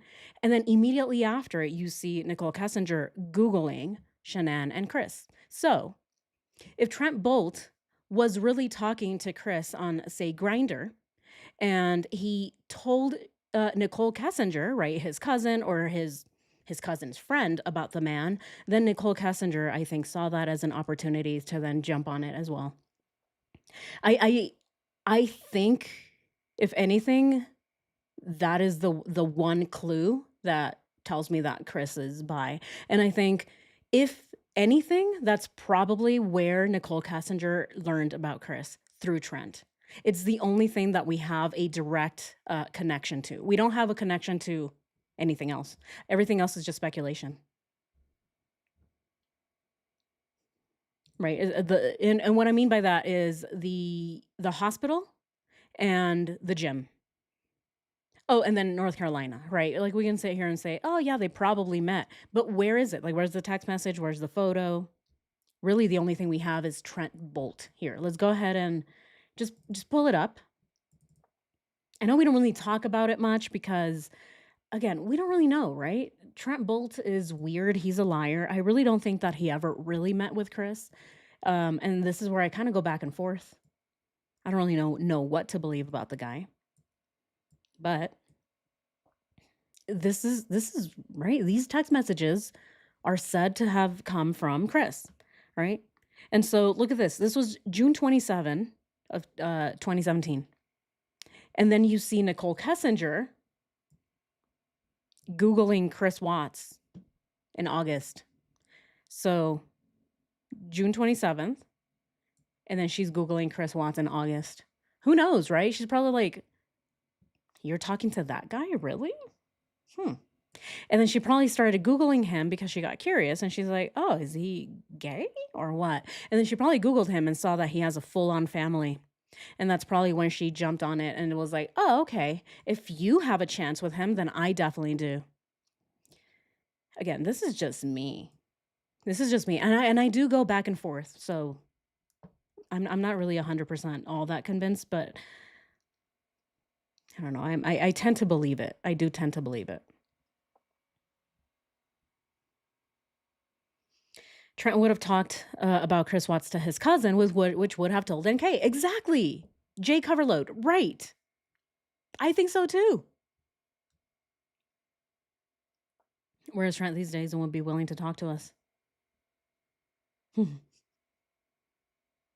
Yeah, Trent is NK's friend Danielle's cousin. I don't know, guys, right? What do we think? What do I think? Was NK a mutual friend of the cologne guy that worked at the jail? I don't know that. Miranda, I agree. Yes, I believe that rocks. And that's probably why she gave Chris Watts the chance to do a three-way because she already knew that he was game for it. Yes! This is why I also think that he was down for it, because I think that Nicole Kessinger did everything in her power to also blackmail him. If he wasn't gonna either leave his family or kill his family, she was gonna blackmail him and destroy his life. She was gonna blackmail him and tell him, hey, if you don't choose me over the rest of the family that I want you to get rid of, I'm gonna let everyone know that you like to take it in the back end. I'm going to tell everybody that you love three-way twister with men. Again, why do we think that she's Googling three-way twister and how to prepare for three-way back end twister? Who's the three-way for? Who's the third person? Another woman? Do we really think that the three-way was between Chris and two women? No. I think that the three-way was for him. Not for her. It was for him. It's so that he can also have a chance with another man. So that she can also blackmail him. And she can also give him the opportunity to be himself, right? Chris Watts says all the time that he was himself with Nicole Kessinger. What does that mean? On top of being his potato head stupid self, on top of, going to the museum and seeing cars and whatnot. What if Nicole Kessinger allowed him to be his true self, meaning his bisexual self that also likes to, do three-ways with men? What do we think? Right? Again, what is the point? What is the point of her in the three-ways? I don't think that she would be okay with another woman. Unless you guys do. She's so petty. There's no way. Yeah, why would NK be Googling DP and how to prepare for it if it was another woman? Exactly, guys. Yeah, what is the other woman going to be doing other than just hanging out, right? She's probably just going to be taking pictures, or what is she going to do? Right. I don't think she'd be okay with even sharing Chris. I don't think she'd be okay with, She complains that nobody goes down south on her. I don't think that she would want to be going down south on another woman. And I don't know. I don't know, maybe who knows, but I don't know. I don't think NK is swings both ways. I think Chris does. And I think that because everything that she did was for him and not for her, right? All of these trips, right? All these trips are for him. Come on. The Shelby Car Museum, she's not doing that for her own fun or her own benefit. She's not going to Bandimere Speedway because she likes it. No, she's taking Chris. Everything that she did was for him. Even preparing for back end twister. Yeah, unless she was, right? Unless she was bi. Yeah, exactly. Really, right? Unless she was. But still, 2 women? I don't know. I still don't see it. I still don't see it. No. Especially with Chris. He's a 2-pump chump. What? He's gonna be like, oh my god, 2 women. And he's gonna be done. Okay. Oh my goodness. Coder didn't believe him either. You know what's another tell, you guys? I think the other tell is that Chris doesn't even mention it. He doesn't even ask. He's not appalled by the question. When he is asked in prison, hey, Chris, who is Trent Bolt? And have you ever met or talked to him? He's like, oh. Okay, so you've never talked to this guy? Mm-mm. Okay, Chris, well, are you sure? You know, if I showed you a picture of him, would you recognize him? He's kind of unforgettable, right? Because he's got those lips. And Chris is like, I mean, imagine, right? Imagine you're already in prison and you've been charged with annihilating your family. And then the police show up and they're like, hey, by the way, are you also bi? Did you sleep with men? If you didn't, wouldn't you say, hell no, I didn't? No, Nicole is the only woman. That's it. No, I'm not gay. What are you guys even on right now? No, but Chris didn't. Chris answered that question the same way he answered the question, what did you do to your family? Nothing. I have nothing on my hands. That's how he answered that question when he was asked about Trent Bolt. But again, you guys let me know. All right, guys, let's go ahead and continue. Oh my goodness. Look, we're almost done. We're almost done. We can get right through it. Exactly. He didn't say hell no. All right, let's move on. Let's move on from the questions of whether or not he could be a little fruity. All right, let's continue. Few and far in between days. By the time she begins planning the countdown for North Carolina, it's my opinion she mentally had prepared herself to not only vacation and give this every opportunity for her family to come closer together, or she was going to capitalize on the business end of her small town and the MLM supporters there to really put some money away. One thing I made note in my recent video about visiting Aberdeen, North Carolina, was the amount of MLMs that are sold and promoted so openly within the city limits. One trip to the grocery store and it's like billboards were walking around for LuLaRoe and 31 bags and, just all the things. So why not add Thrive into the mix and make some money on vacation? Especially if things didn't turn around. She had to get some money in the bank. June 5th is the first day the emails are discovered between Watts and Kessinger at Anadarko. Yet we know from a coworker's testimony that he had seen them getting pretty close and cozy at the water fountain back in March of 2018. So yet again, March comes back up. On this day, Shanann posts, "Some days change you forever." It's a quote someone else uses for their Thrive experience, but it definitely is pretty fitting. By June 12th, we have baby announcements, and just as quickly, it's followed by houses being searched in North Carolina. Things clearly are not going well, and it's back and forth, and we now know that Kessinger and Watts were really heating up during this time. June 15th, Shanann posts about Chris, quote-unquote, talking to strangers at work. Yet we know it wasn't a stranger. While I wasn't wanting to go day by day, it really is hard not to include quite a bit of this. Shanann was back on a supportive swing for Chris around Father's Day, doing the loving promotional type Father's Day post, and it's just what she did. Yet the following day, it must not have gone over too well. So the mood in the post shifted very quickly. By June 18th, Shanann posts, "If you've decided it's over, then it's over." And Shanann boldly posts photos with her wedding ring showing, making sure that this happens over and over and over again as much as possible. Chris misses Nico's first ultrasound and the distance grows. Then it's off to San Diego. Mm-hmm. Yeah, look at this. I love Chris. He's the best dad us girls could ask for. Oh my goodness. Mm, so far from the truth. So far from the truth. Okay, June 19th is when she posted that. Okay. Yeah. So we're seeing issues, right? We're definitely seeing problems brewing in June. That is when they started getting really, really close. Aw, Eric, thank you so much. Aw, I appreciate you. Thank you. You make the work week go by faster, Rocks. Aw, thank you guys so much. Thank you, Eric. You guys do make my week also go by a lot faster. My days. Look at this. It's already 2 p.m. It's already 2 p.m. And we're still talking about Chris Watts and Nicole Kessinger and the timeline. She probably told him she didn't mind, and that's why he told her he didn't think women like her existed. Why else would he say that? Right. Huh.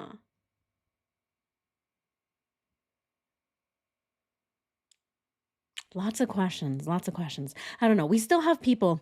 I don't know. We still have people in the chat, and hey, it's fine. I would like to challenge you though on some questions, especially Benjamin. You said that usually when he's lying, he he lies like crazy. And something about he answered just straightforward, right? Where are you? Here, I know I saw your comment somewhere.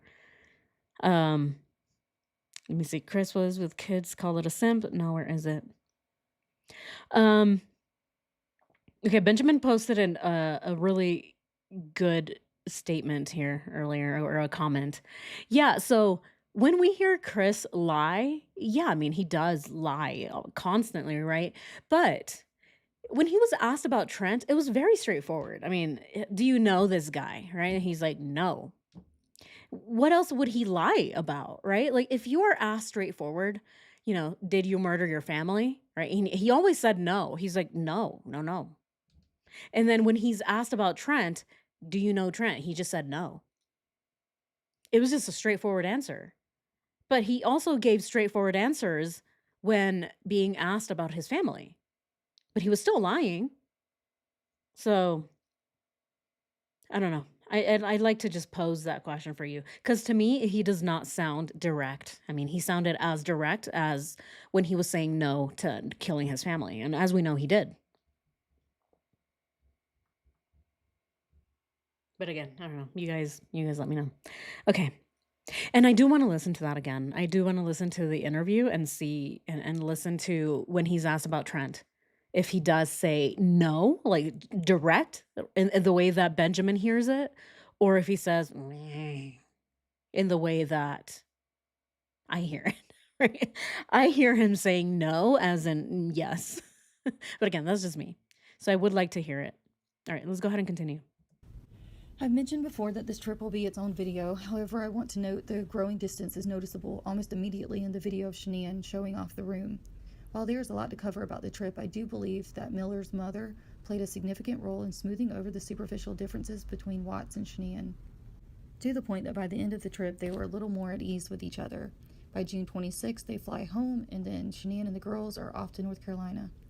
By June 27th, Chris wastes no time. He lays it on thick about loyalty and lollipops when texting Kessinger, and between here and mid-July, things become seemingly more exclusive with Kessinger and Watts. Oh yeah, mid-July. I would argue it happened way before that, right? I would argue it happened in June. Late June is when things started to get serious with Nicole Kessinger and Chris. Look, it was when they started playing Twister. It was right off the bat. I wouldn't even say it was mid-June. I mean, look at this. He's already giving her birthday cards, telling her, "Oh my God, you rev my engine. You make my engine go roar." So ridiculous. He's already doing this on the 3rd. Okay, on the 3rd. These people are so desperate for love and attention that they're like, "Oh, I don't even really know you, but I'm going to tell you I love you. I've only known you for 2 days, but we have the same middle name, so you must be my soulmate, my twin flame. Let's go ahead and rub our foreheads together here in the hallway. Let's not let anybody see us, though. Oh, shit. Look, there's Troy. Look at the other way. Right? Or whatever the hell they were doing. Trent definitely did too much lip filled. And see, guys,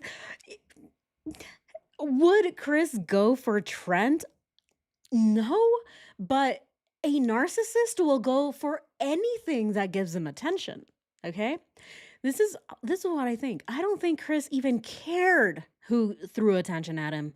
He didn't care. He just wanted it.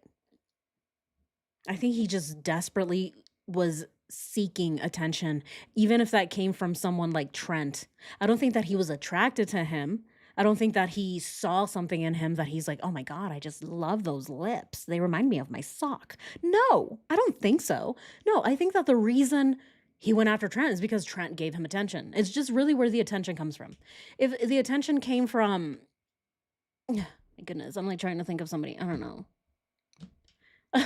God, I don't know. Some other guy, right? Some more attractive guy. Chris would still take it because it doesn't matter. I think to him, he just wants the attention, even if it's coming from someone that looks like Trent. But again, that's just my opinion. Yeah, he would have needed another lie detector test. Yes, deadline. Yes, we've talked about this. Yeah, there's something to his teenage repenting in the bathroom. That's one of the first questions I would ask if I interview him. Why the hell would you repent like crazy? Yes, what was he doing? Why was he in the bathroom begging for forgiveness? What had he done at that age? Whether it was a sock, whether he thought the sock reminded him of another kid, right? What was he doing? Why was he repenting? Oh, thank you, Sherry. Thank you.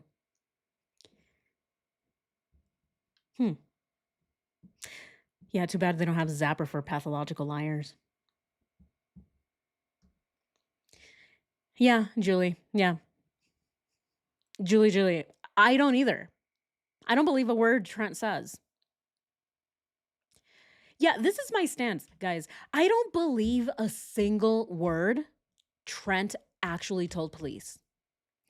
I do believe, okay, this is just my belief. I don't believe Trent was telling the truth when he says he met Chris. I don't think Chris ever met with him, but I do believe that Chris talked to him on Grindr. I do believe that Chris was dabbling on Grindr with Trent. So I do believe that that contact is a real contact, but I don't believe the story. I think that Trent took it a bit far by adding a bunch of his imagination into the story. Right? He's like, oh, on top of this, we also went out. Oh, we also went here. We also went to Disneyland. Right? I think all of that is bullshit. But I do believe that the contact itself is real. I think those text messages are real.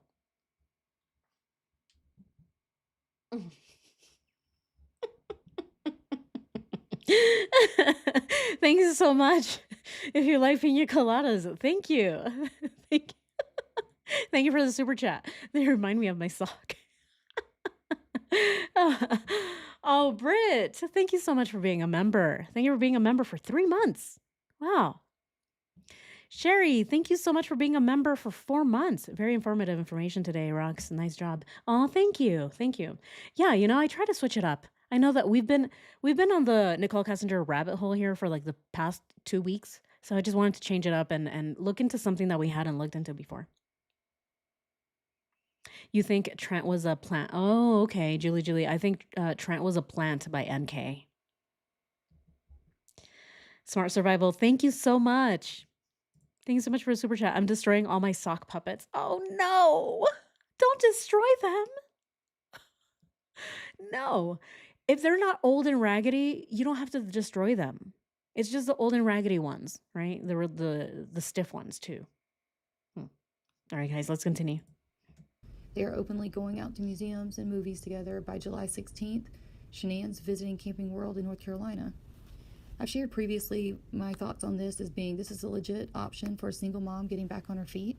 I did this through nursing school myself with my own 2 babies, and I've often wondered if this was a thought that Shanann may have had, and that was to buy an RV or a camper and stay on her parents' property until she could work and save up again for a house. She may not have managed her money well, but she knew how to thrive beyond a temporary setback. I have no doubts in my mind that if she was given the chance, she would be highly successful today, especially given the online marketing and, the clothing sales. Good God, I think she'd be all over TikTok. Oh, yeah, she By would. July 21st, Watts and She Kessinger had would. their romantic date. Do we think this? I think this 100%. I think if Shanann were alive today, she'd be all over TikTok. She would be a big, she would be successful. I really do think she would have been successful. Hopefully she would have left the MLM. Hopefully eventually she would have realized that the MLM is a pyramid scheme and that is just a bunch of fraud that goes on in those things. It's just so, oh my goodness. The exploitation that goes on in MLMs, they're evil. So yeah, I would hope that eventually she realized, oh, this MLM is trash. I'm leaving. This is garbage.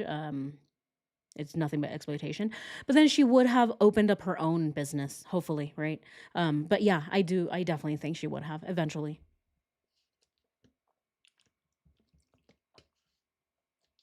Who knows, right? Although Cindy is the one who said that about him crying in the bathroom, so who knows? Yeah, Julie. Yeah, that's fair, right? Do we really know?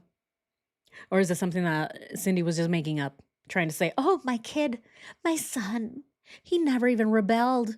And the times that he did, he begged for forgiveness in the bathroom for 5 hours straight. I didn't even ask if he needed water or anything, or tissues, or lotion. I just let him cry. Oh no, Brandy. Work kicked my butt today. Oh no. Or your Peach? You brought Peach to work? Yeah, TikTok and IG, I think so too. I don't know, you guys. I have stupid jokes today. I'm just, I'm not feeling well. I feel like I need a throat thing. What is it? A cough drop? That's what I feel like I need. Happy birthday, Lehigh! Happy birthday! Oh my goodness! Here, let's go ahead and celebrate, guys. Let's celebrate Lehigh's birthday. Happy birthday. Filet mignon. I like some filet mignon. Well, good thing you're not having tri-tip. Filet mignon is nice. Well, happy birthday. Yeah, no one said MLM leads to the murders.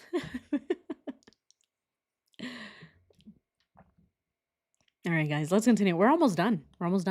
In Morrison. I know that ATS News and CDT just covered this a little bit on their recent lives. So if you want to go check that out, head over there. But the restaurant that they ended up going to was not just like a beer pub type of place. It was actually a nice Italian restaurant. And so that's what's reflected in the bank statements.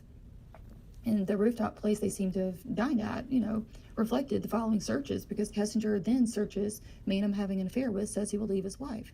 So July 21st, Chris tells Kessinger he's going to leave his wife. And by July 31st, he leaves for North Carolina. Yet Kessinger tells law enforcement that she encouraged him to work things out with his wife. Oh, please. Keeping in mind where this video started, August 3rd, 2017. It was the first search noted for Kessinger involving Chris Watts.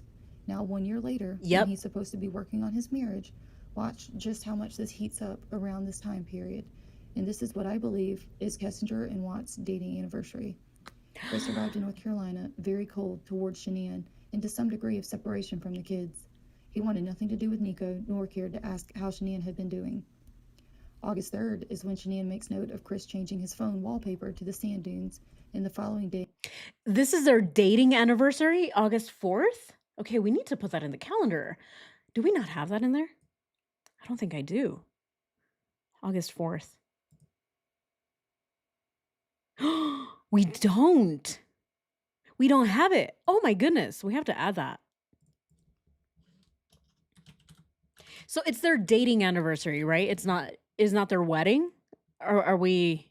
It was their wedding. No, not their wedding. Their dating anniversary, right? Dating anniversary. Oh my goodness.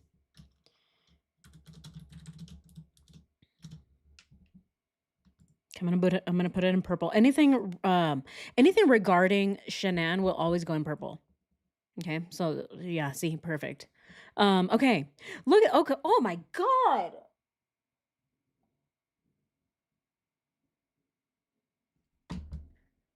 Does Nicole Kessinger know this? Does she know? Oh,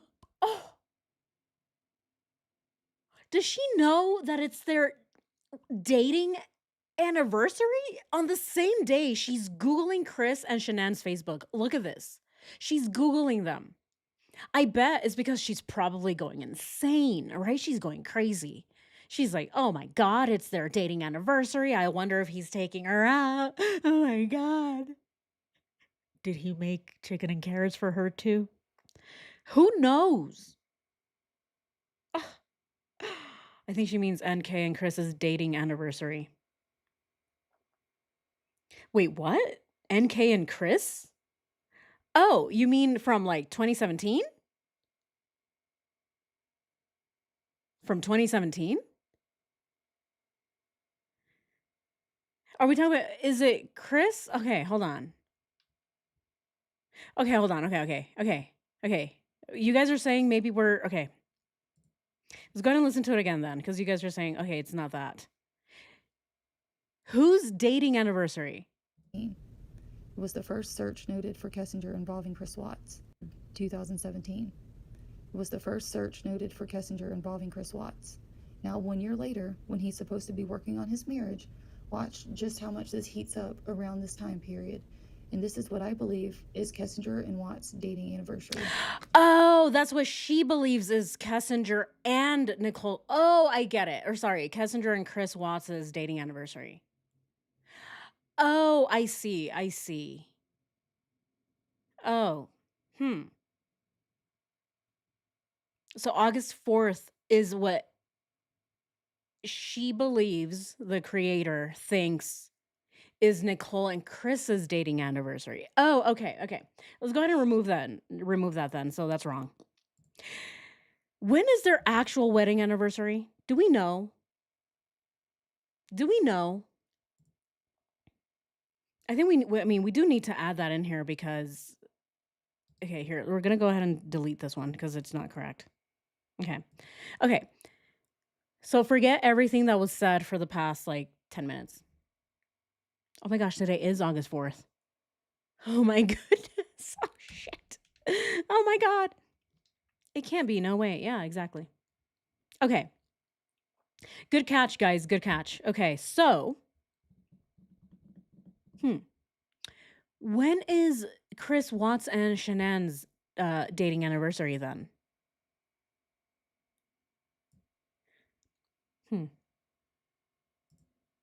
Do we know? Chris Watts and Shanann.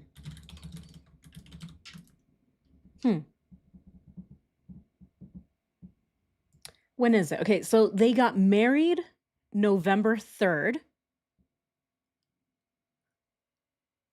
When did they start dating? They got married November 3rd.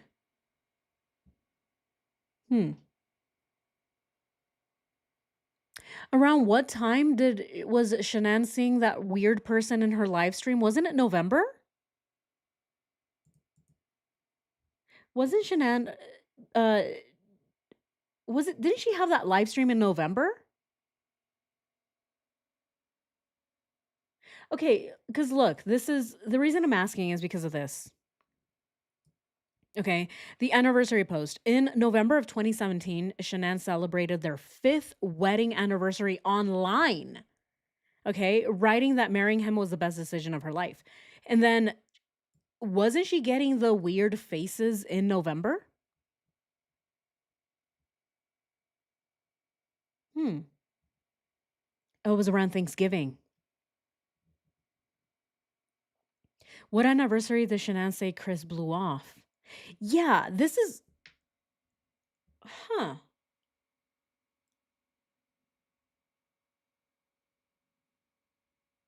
Okay. November 3rd. Okay.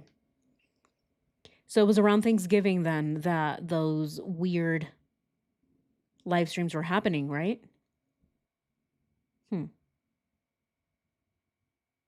Okay. When he returned, okay. I've also wondered about the potential of long, cover. He forgot their dating anniversary. She was cooking November 21st. Okay. So it was November 21st. Huh. Today's the 8 years of dating. Yeah, can someone find out when they were dating?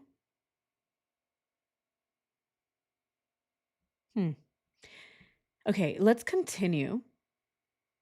She was making pies. Yeah, she was. She was doing so it was around Thanksgiving. Okay. All right, guys, let's continue. I already deleted it because it was the wrong thing. Okay, so what it was not Shanann and Chris Watts' dating anniversary. So it has nothing to do with any of this. Do I think that it's Nicole Cassinger and Chris's dating anniversary though? No, I don't.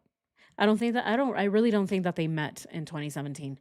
I really don't I just don't think that these two would be okay with dating like that long distance, as crazy as Nicole Cassinger is.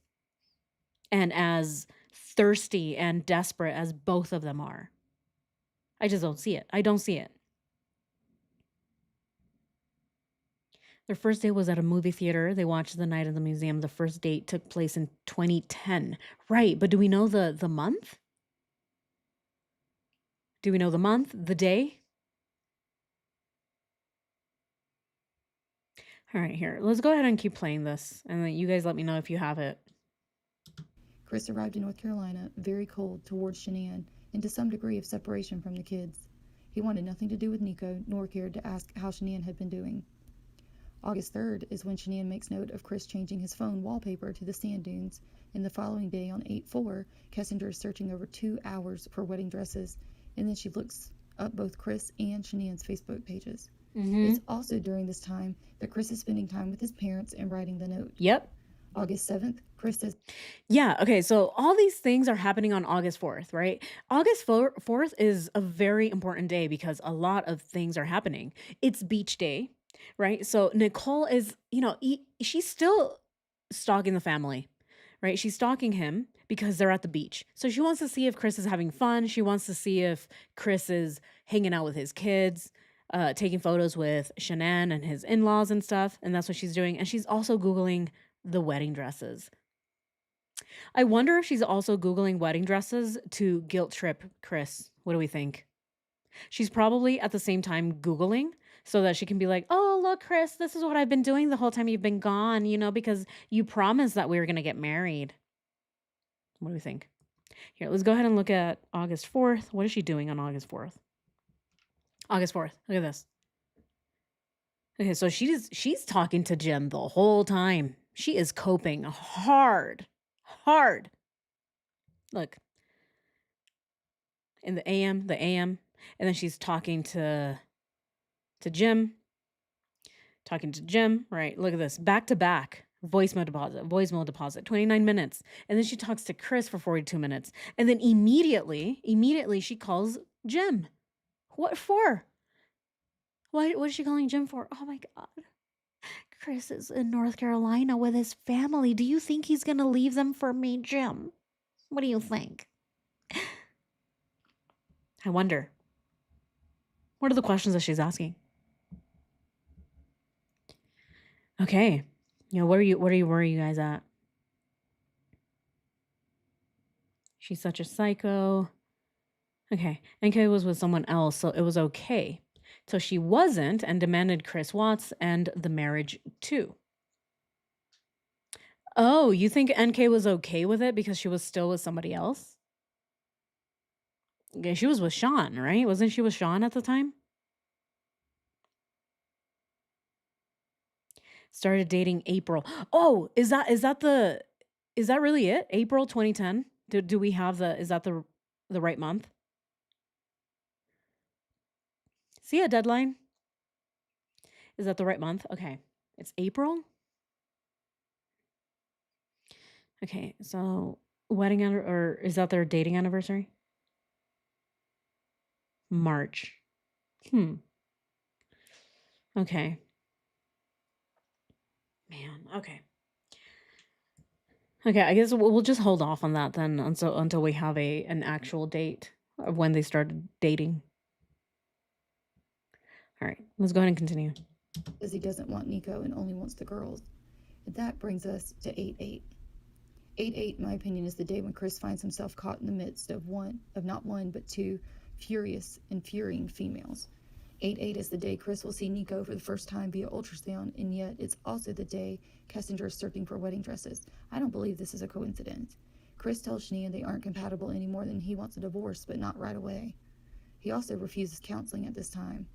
Kessinger makes a phone call to her mother, and her mother ends up sending her money in the coming days for shoes. So, like, what shoes? I mean, it almost sounds like her mom sent her money for wedding shoes. It's just, I don't know, it's a bit much. That's speculation. But Shania and Chris have reached a point where Shania tells him not to come home without having an answer for her. And mind you, Chris pulled away from Shania during the ultrasound. So in my opinion, this is the day when Kessinger tells Watts that she wants to give him his first son. And while this is 100% speculation whether it's true or not, I believe she told him something along the lines that she was already pregnant or that she thought she was pregnant. Because Chris has been, I do believe it was a prison interview, he states that the weekend at the sand dunes changed everything. If you calculate the weeks up from that date, and it puts Kessinger between 4 to 5 weeks, possibly further along, depending on when she conceived. And in that moment, Chris realized he was center stage at his own shit show. 8/9 was the photo of the doll. Oh, wow. Center stage of his own shit show. What do you guys think about this? What do you guys think? Do you guys believe this? Do you guys believe this at all? That that the sand dunes was the trip that changed everything for Chris, but because Nicole Kessinger was probably lying about being pregnant? I believe she told him to give him a son on July 14th. I think so too. Julie. Yeah. No, hell no. NK was not pregnant. She's pregnant. There's no way Nicole Kessinger was pregnant. But yeah, when we look at the calendar, when we look at the calendar, I think that she told him about the baby somewhere around here. Actually, I think it was earlier than that. I think it was July 4th. I think this is when she said all those things. I want to be the one to give you a baby, Chris. Because this is also the same day, if we remember correctly. This is when Nicole was in her car. So she was parked outside the house. Okay, like right there. And she's parked outside and she's texting him, right? She's like,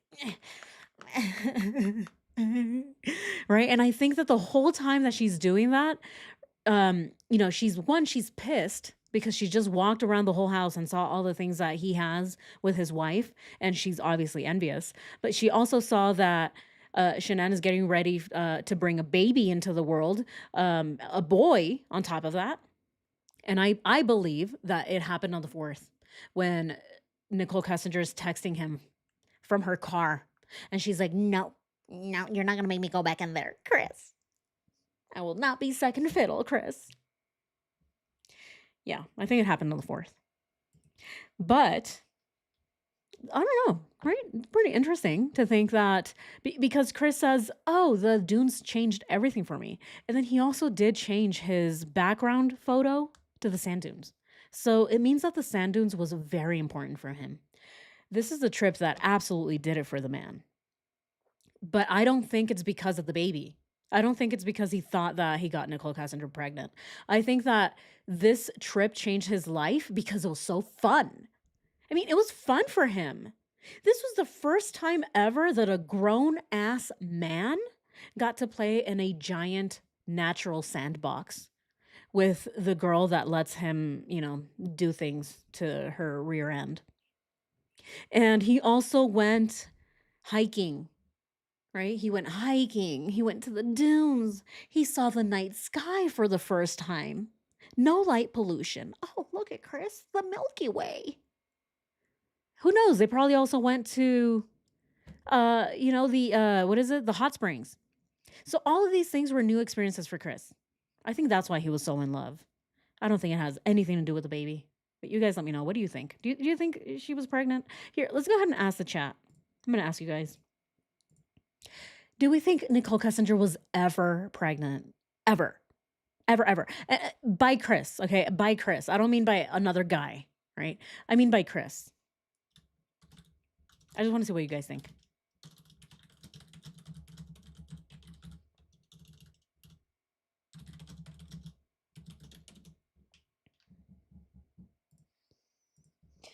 And then no inclination. Okay. Let's go ahead and start this poll.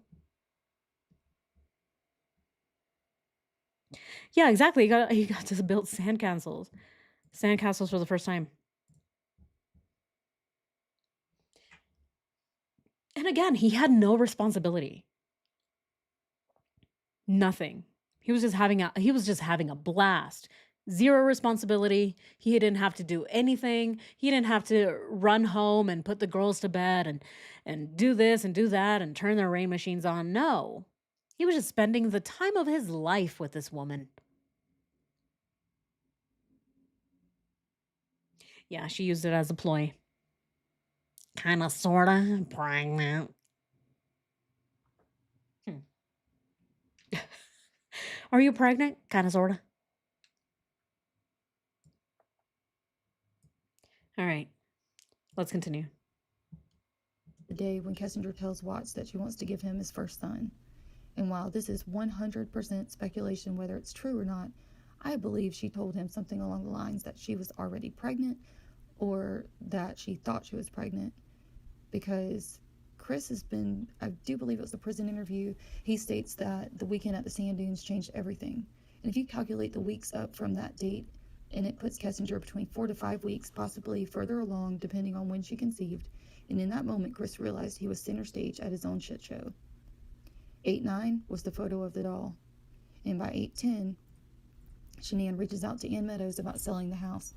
Based on her conversations with the realtor, it's clear, even on the best of terms, she and Chris were most likely facing an uphill battle to sell the house and clear enough to relocate before filing another bankruptcy. This would be stressful for the best case scenario, and unfortunately, they weren't even halfway there. 8-8 is a day where Chris realized just the amount of hell he had created.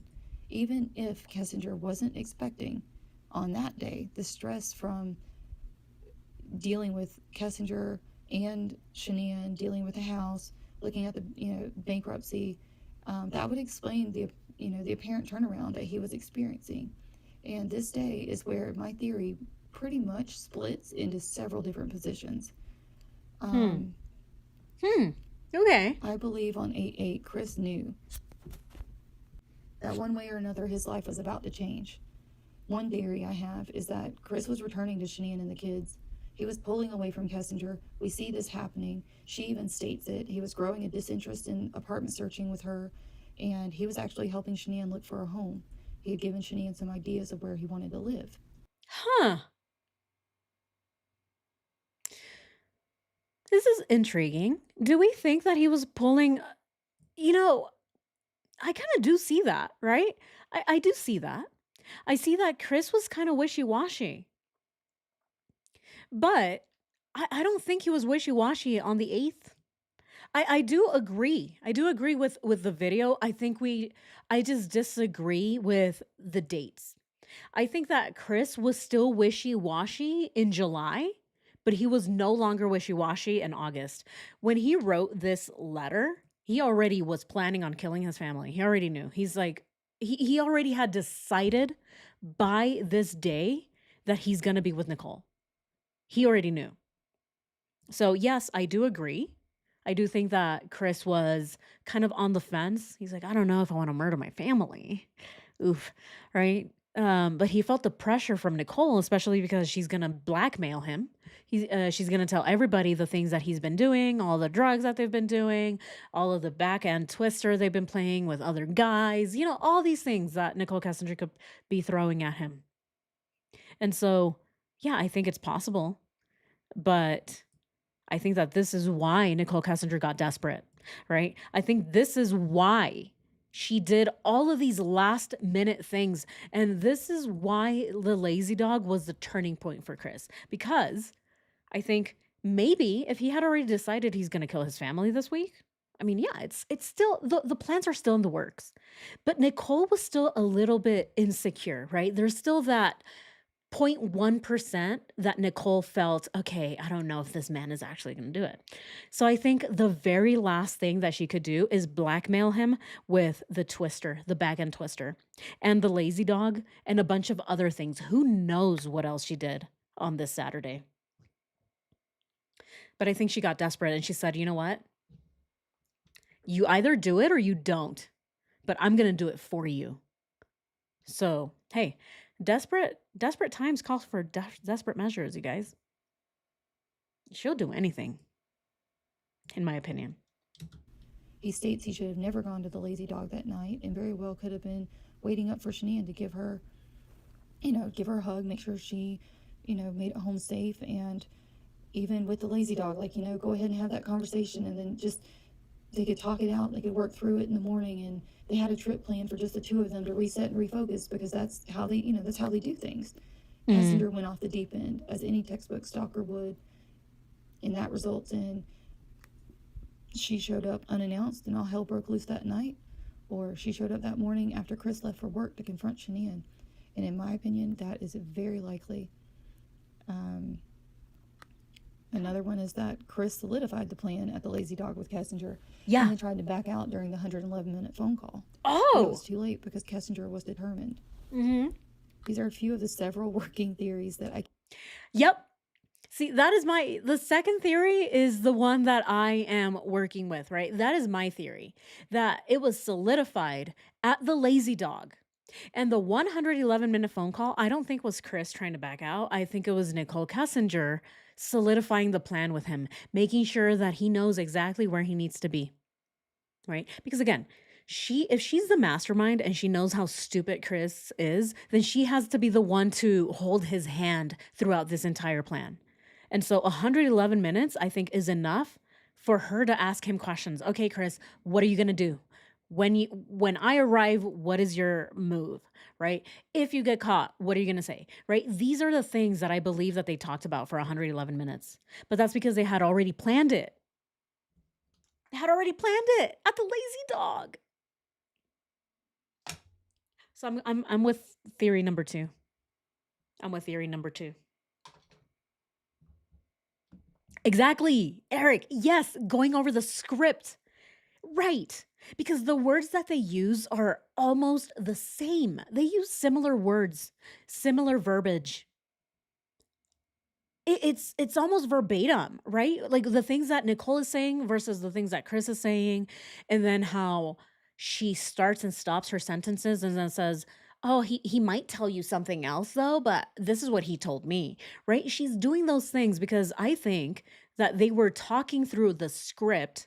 And so she doesn't know if Chris is going to deviate from the script. So I think that's what the 111-minute phone call was. I don't think that it's him trying to pull back. I think by that point, the man has already done a bunch of crazy shit. I don't think that he's going to be pulling out anytime soon. No pun intended. Let's continue. To keep waiting for another half-honest confession to help piece these things together and make it make sense, or for the truth to finally be revealed. For the sake of all families involved, I pray 100% justice is carried out, no matter how God, karma, or the law sees fit to do so. At the very end of the day, Shanann, Bella, Cece, and Nico did not deserve any of this, and anyone having a hand in this horrendous crime should be brought to justice. Yes. It's my firm belief that August 3rd through 8th was significant to the relationship between Chris and Kessinger. It's the perfect storm leading up to a year-long affair that began with a friend and evolved emotionally until ultimately physically. At the 1-year anniversary, as any female would do, in my opinion, Kessinger initiated the whole "what is this" or "what are we doing" type of conversation that night on the rooftop. It was decision time for Chris, and he was conflicted. Yep. We see his struggle, and yet we see the continued pressure pushing from Kessinger. No doubt the intoxication from the affair was weakening, and she knew when he left for North Carolina, if she let up, she would have lost Chris. Yes! Yes! Yes! Oh, I agree. I agree with this statement.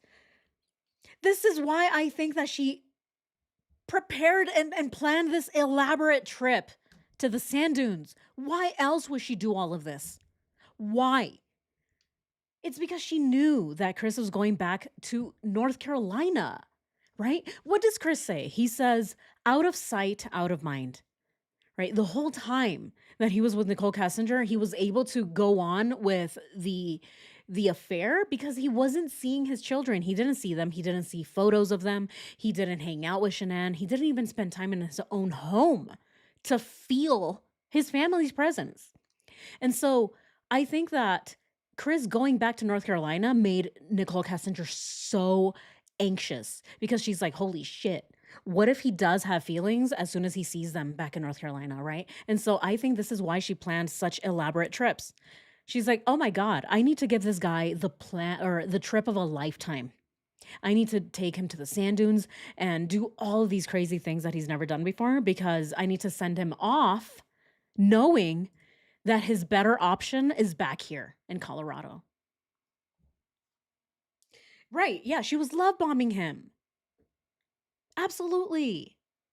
What other reason would she have to take him to the sand dunes? So that he can work on his marriage? That is absurd. That's absurd. Then she wouldn't be planning this entire trip for him. Oh my goodness. Okay, let's continue. We're almost done. Kessinger knew she had to keep a hold on him, and that's why she kept sending him the nude photos while he was in North Carolina. I firmly believe that if she had left him alone, he would have completely walked away from her. Shanann and the kids would have had him back, and they would have been working on their marriage. Yep. You don't get to 8 years Yep. without having the ability to work through your differences. Exactly. If you stay long enough, you don't make it out. Whether you're in a box or a hollowed out body so broken with lifeless eyes. You know, in my opinion, all of these look like Grinder pictures to me. If he just cuts out his face right here, boop, and he posts on Grinder, I'm sure he would get a lot of swipes. Anyway, let's ability to continue. work through your differences. If you stay long enough, you don't make it out. Whether you're in a box or a hollowed out body so broken with lifeless eyes, you never make it out the same. Gray flags mask the red ones, and then you're dead. You're dead inside, numb, disconnected, or worse. Just because someone doesn't leave a bruise doesn't mean it isn't abuse. All relationships and friendships have the chance to become toxic. Yep. It's Just because they don't leave a bruise doesn't mean that the relationship is not abusive, right? Abusive relationships exist in so many other forms: emotional, psychological, verbal. And so, yeah, there's you don't need to have bruises to see it as abuse. Oh yeah, yeah. You guys are asking about the sound. This is just a really, really low sound video.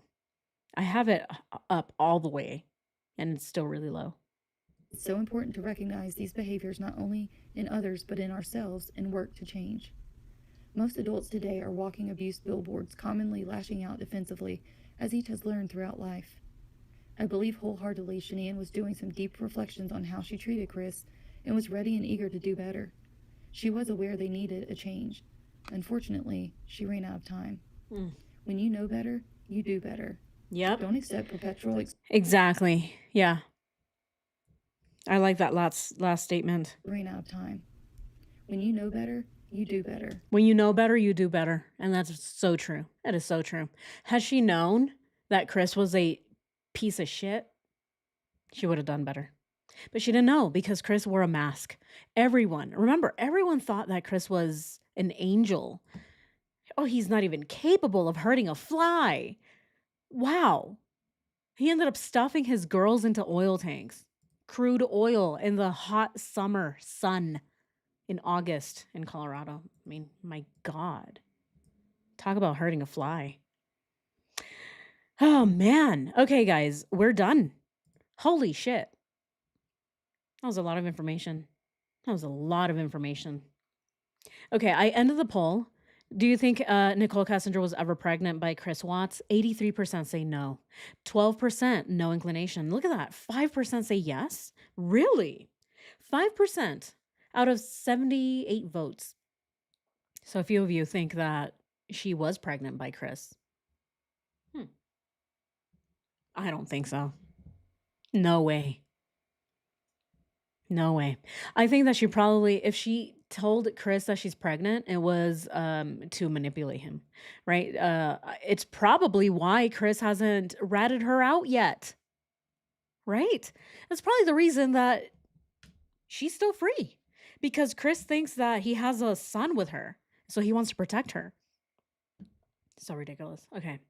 All right, guys. But we're done here. She looks so worn out. Yes. Oh, man. I mean, he was gaslighting her the whole time. Imagine being gone for that long and your husband is just, fucking off. You don't even know what he's doing. He doesn't even text back. He doesn't reply to your text messages or your emails, or he doesn't call you. He doesn't answer the phone. He's lying constantly. Yeah. Oh my goodness. All right, guys. Okay. So what did we think? What did we think about this video? This was really informative. I think we asked a lot of really good questions here. He needs to rat her out. If the clown still thinks that she had a baby, he's even more stupid than I already thought he was. He is dumb, though. The thing is that he's really dumb. Okay, guys. Well, let's see. I'm just going to go ahead and go through these real quick. Hold on. There we go. And just leave the calendar up. All right. Thank you guys so much. Let's go ahead and just check the super chat. Angela, thank you so much for the super chat. Eric, thank you so much. Sherry, thank you for being a member. And Britt, thank you so much for being a member. If you like pina coladas, thank you so much for the super chat. Smart Survival, thank you so much. And then let's go ahead and look at the other ones. Mystical Sky, thank you so much. Soily Blue, thank you so much for the jewels. Angela, Tiger, Angela. Carrie Fawcett, thank you so much. Sherry, thank you. Angela, Soily Blue, and Tiger, thank you guys so much. Oh, and then a few of you have been asking questions about... Here, let's go ahead and I just want to show you all. Okay. A few of you have been asking about the live streams and whether or not you can see the chat. So yes, guys. So if you want to see the chat when you're watching the live streams on replay, so if you go down here, if you go to the main, the video, at the bottom here, it says live chat replay. So if you hit that, it says open panel. When you open the panel, on the side, it opens up the chat. Yeah. So that's just for the people that had questions about it. I've seen a lot of questions about it on my comments. But yeah. Anyway, yeah. So this is how you do it, guys. You just go to the video, go to the bottom. It says view live chat replay. And I turn them on every single time. So you're going to see the live chat replay for every single one of our live streams. Yeah. All you have to do is go down here, click open panel, and it'll pop up on the side. I don't know what it looks like on your phone or on your TV or your iPad, but I assume it's probably the same. You just go down to the bottom and click it and open it up for everybody, and you can see it. All right, guys. But anyway, that's all I have for you guys today. Thank you so much for joining today's live stream, and thank you for all of your ideas, your theories, your opinions, and of course, the funny jokes. Thank you guys so much. Yes. Yeah. And, oh, what? Do we have questions? Wait, what? What wondering? Oh. Okay. She didn't know him. Okay. Oh, we just have more questions about Nicole. Hope everyone, okay. All right. Okay, I'm just making sure. Wish she stayed with her parents. Okay. Well, no more questions. All right, guys. Well, if you guys have no more questions, I guess I'll leave it here. Thank you guys so much. Enjoy the rest of your day, and if you're warm, stay cool, and if you're cool, stay warm. All right, guys. I will see you on not tomorrow, but Thursday. Okay, so there'll be no live stream tomorrow, but you'll have a video, a brand new Chris Watts and jail call with his parents video. So you'll be seeing that tomorrow. But yes, I will see you guys on Thursday. You had on merch. Oh, merch. Yeah, merchandise. We'll be having that once we get 10,000 subscribers. Once we get 10K, guys, we'll definitely start working on merch. All right, guys. Well, thank you guys so much. Take care. I'll see you guys next time. Thank you to my moderators, my members, and my subscribers. And if you like this live stream, please go ahead and subscribe. We're trying to get to 10,000 subscribers, guys. We're almost there. Let's go ahead and subscribe, share, like, comment, and hype, all the good stuff. All right, guys. Thank you so much. Take care. I'll see you guys.